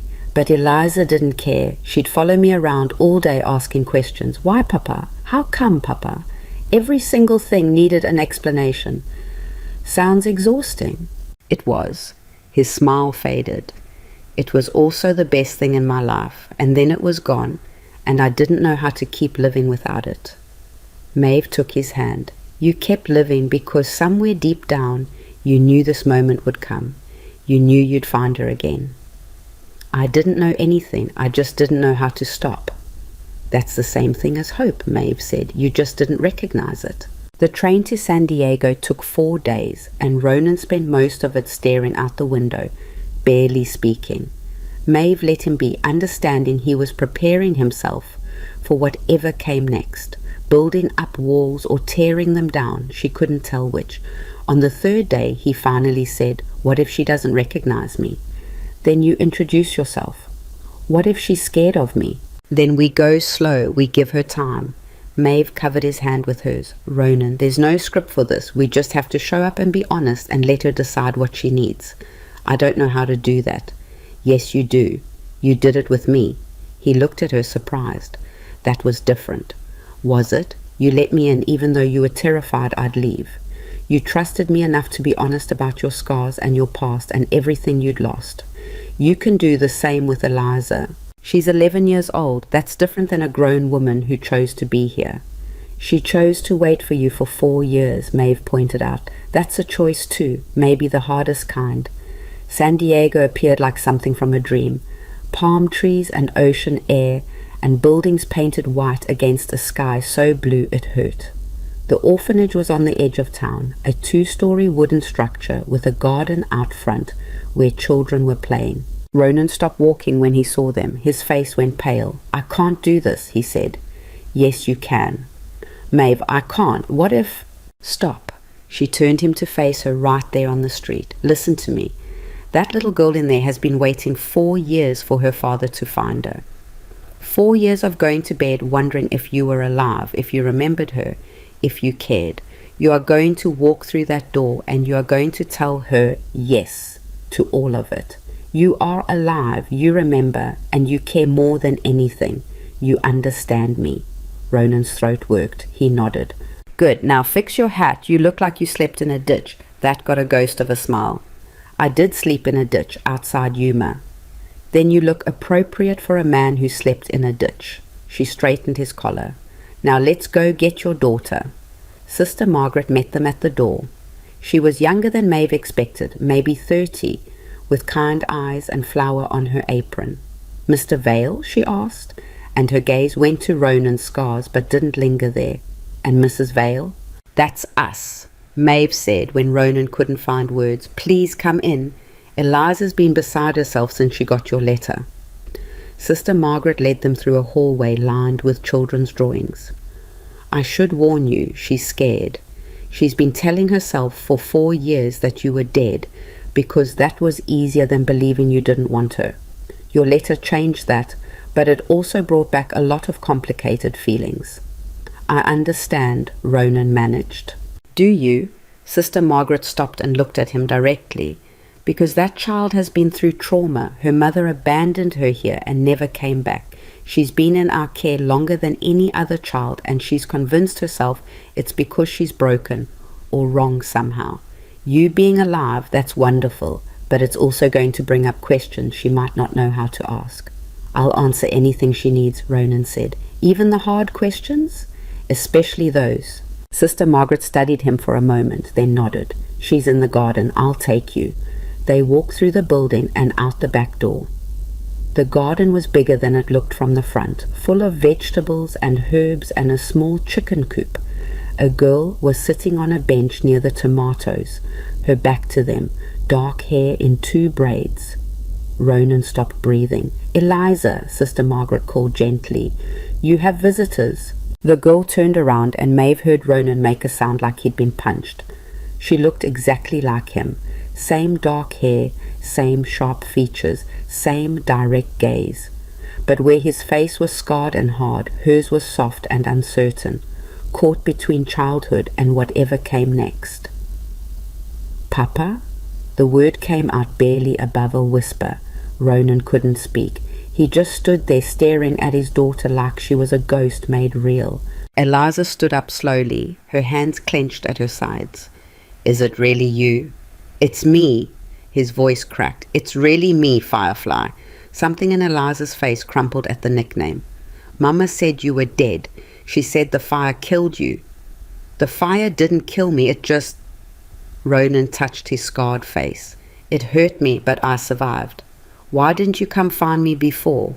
"I tried. I looked everywhere. Your mother didn't want to be found, and I didn't know where she'd taken you." He took a step closer. "I never stopped looking, Eliza. Every single day for 4 years I thought about you. I wondered where you were, if you were safe, if you remembered me." "I remembered." Eliza's voice was fierce despite the tears running down her face. "I remembered everything. The ranch, the horses, the way you'd let me help with the fences, even though Mama said I was too small. I remembered all of it. I'm so sorry I couldn't find you sooner. Are you—" Eliza hesitated. "Are you here to take me home? If you want to come, if you're willing to give an old scarred rancher another chance at being your father. You're not old, you're only 32. Ronan laughed, watery and broken. "You remember that?" "I remember everything about you." Eliza wiped her face roughly. "But I don't remember her." She looked at Maeve. Who are you? Maeve stepped forward carefully, like approaching a skittish horse. I'm Maeve. I'm your father's wife. He got married about 4 months ago. It's a long story. Eliza studied her with those sharp veil eyes. Do you love him? Very much. Even though he looks like that, the question was blunt, childlike in its honesty. Especially because he looks like that, Maeve said. It means he survived something that should have killed him. That takes a special kind of stubborn, and I appreciate stubborn people. The corner of Eliza's mouth twitched. Mama used to say he was the most stubborn man in Arizona. She was right about that, Maeve agreed. He's also brave and kind, and he built a ranch in the desert that he's been keeping ready for you to come home to. Really? Ronan nodded. Your room's still there, still blue. I've been keeping it clean in case. His voice broke. In case you ever came back.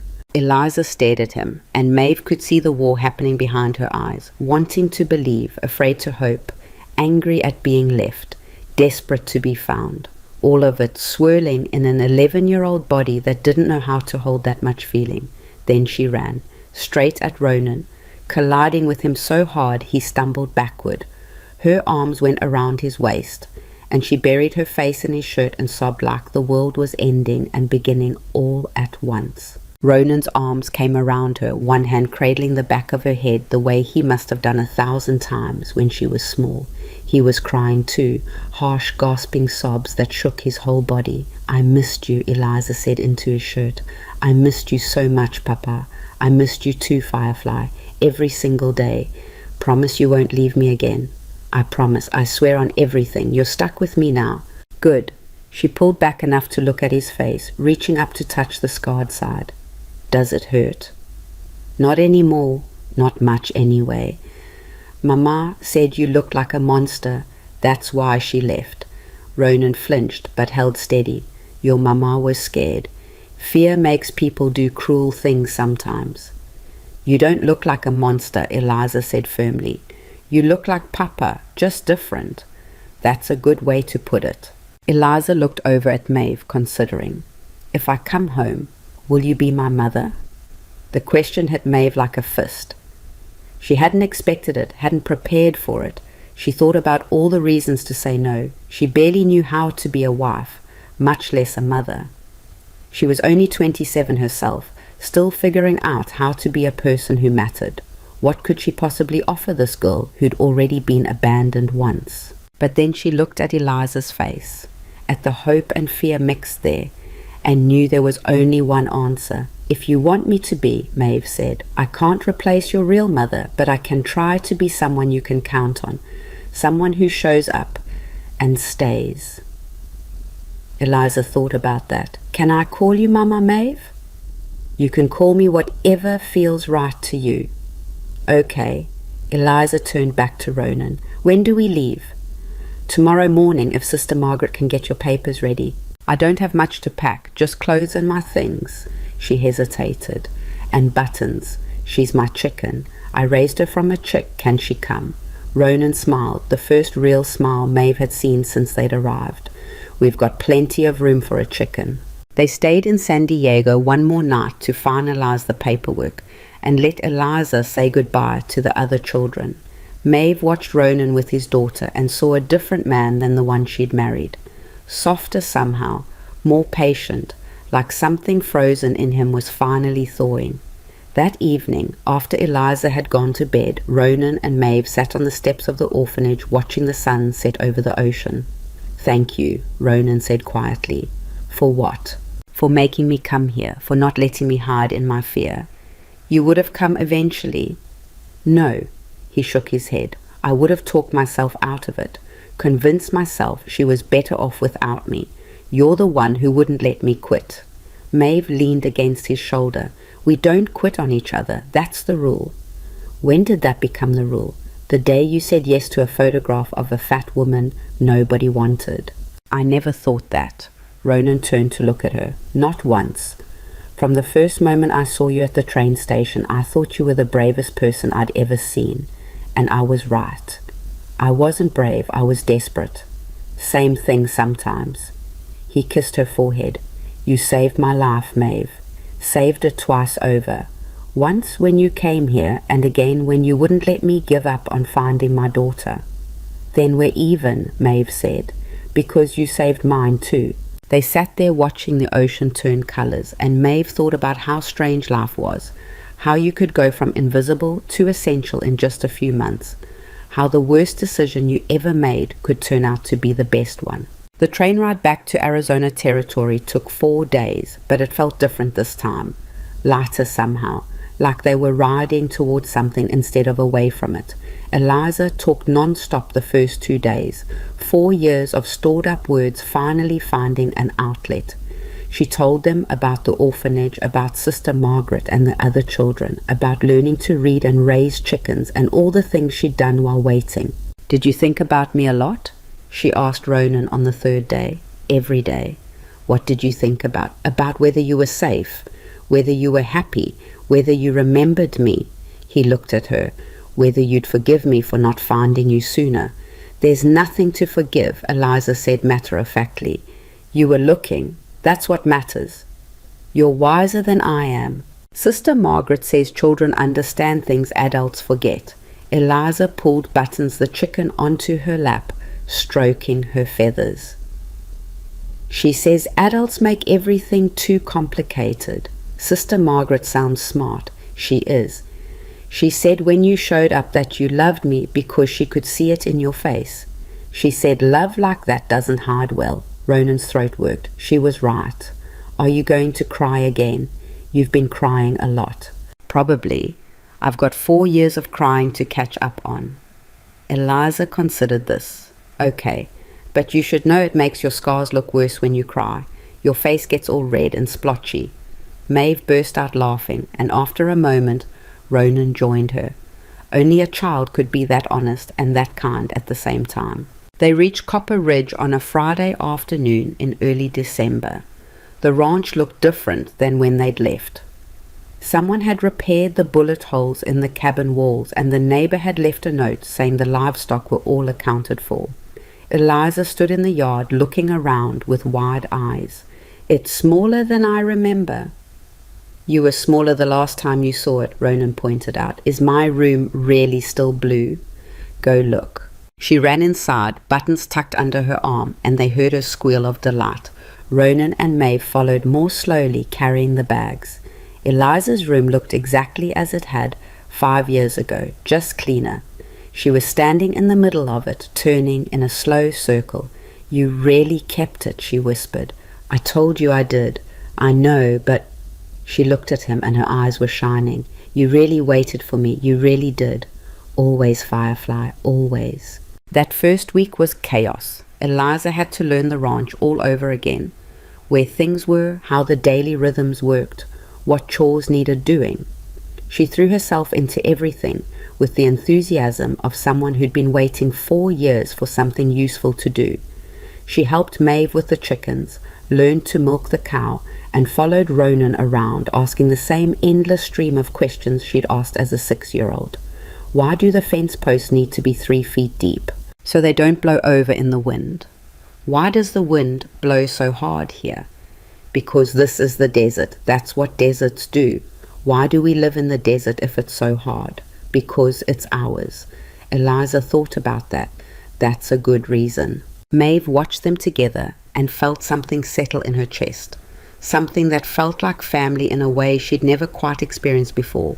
Not the broken version she'd fled in Black Hollow, but something stronger, something chosen rather than assigned. The homestead inspection happened in January, right on schedule.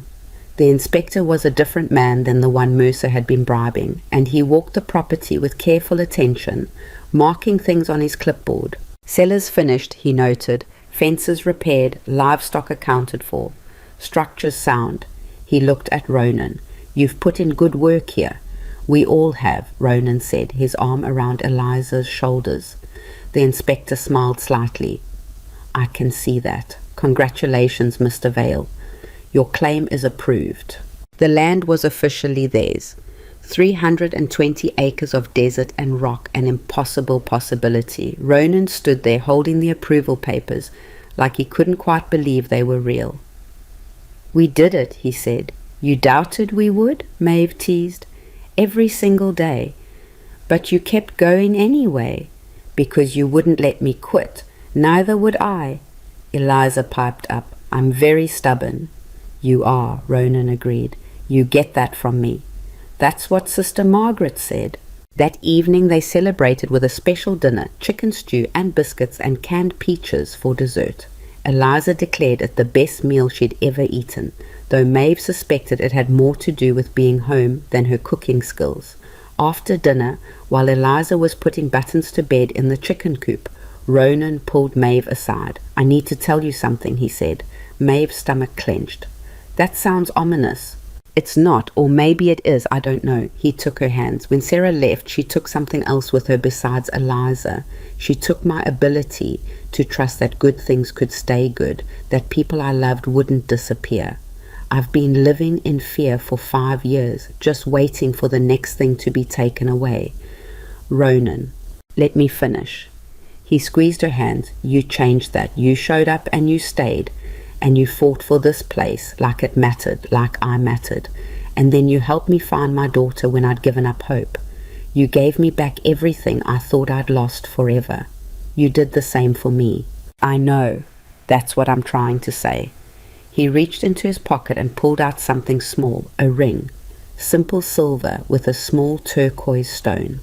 This was my mother's. She gave it to me before she died, told me to give it to someone who deserved it. I gave it to Sarah, and when she left, she took it with her.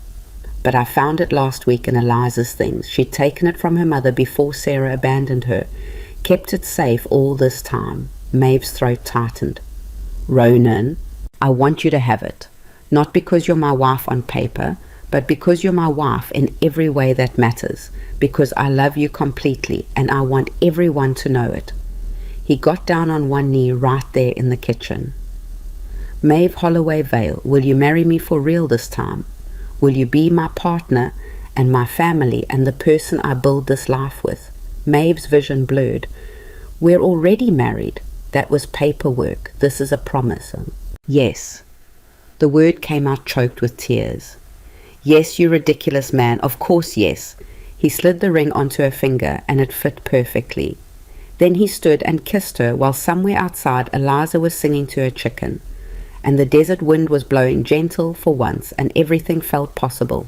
They had a small ceremony a week later, just them and the pastor from town and Marshall Davis as witness.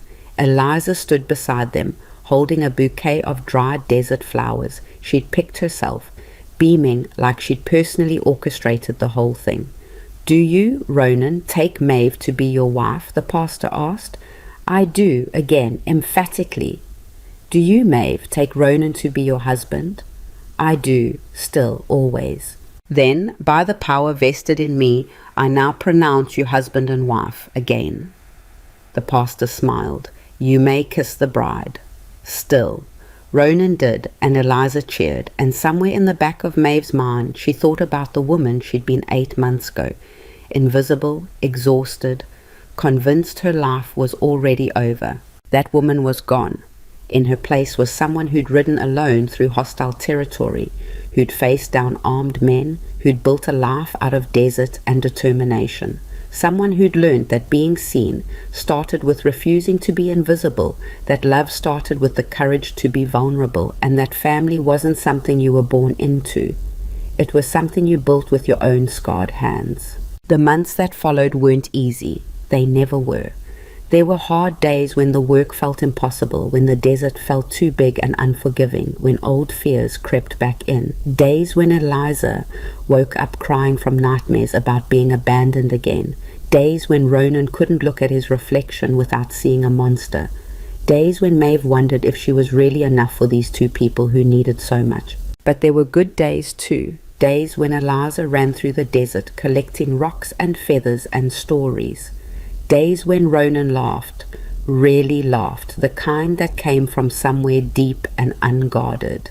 Days when Maeve looked around the ranch they'd built together and felt something that could only be called home. One evening in late spring, almost a year after Maeve had first arrived in Copper Ridge, the three of them sat on the porch watching the sunset paint the desert in impossible colors.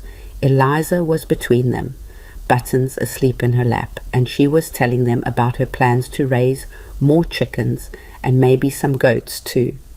"We could sell eggs in town," she said, "and goat cheese. Sister Margaret taught me how to make it." "That's a good plan," Ronan said, "but you know goats are stubborn, right? Almost as stubborn as you." "Then they'll fit right in," Eliza grinned. "This whole family is stubborn." "Truth," Maeve agreed. They sat in comfortable silence for a while, watching the light change. Then Eliza said, "Mama." "Maeve?" "Yeah?" "Are you glad you came here, even though it was hard?" Maeve thought about it, really thought about it. She thought about the woman who'd climbed onto a train in Black Hollow, expecting nothing and found everything. She thought about the silent, scarred man who'd said yes to her photograph and taught her what it meant to be brave.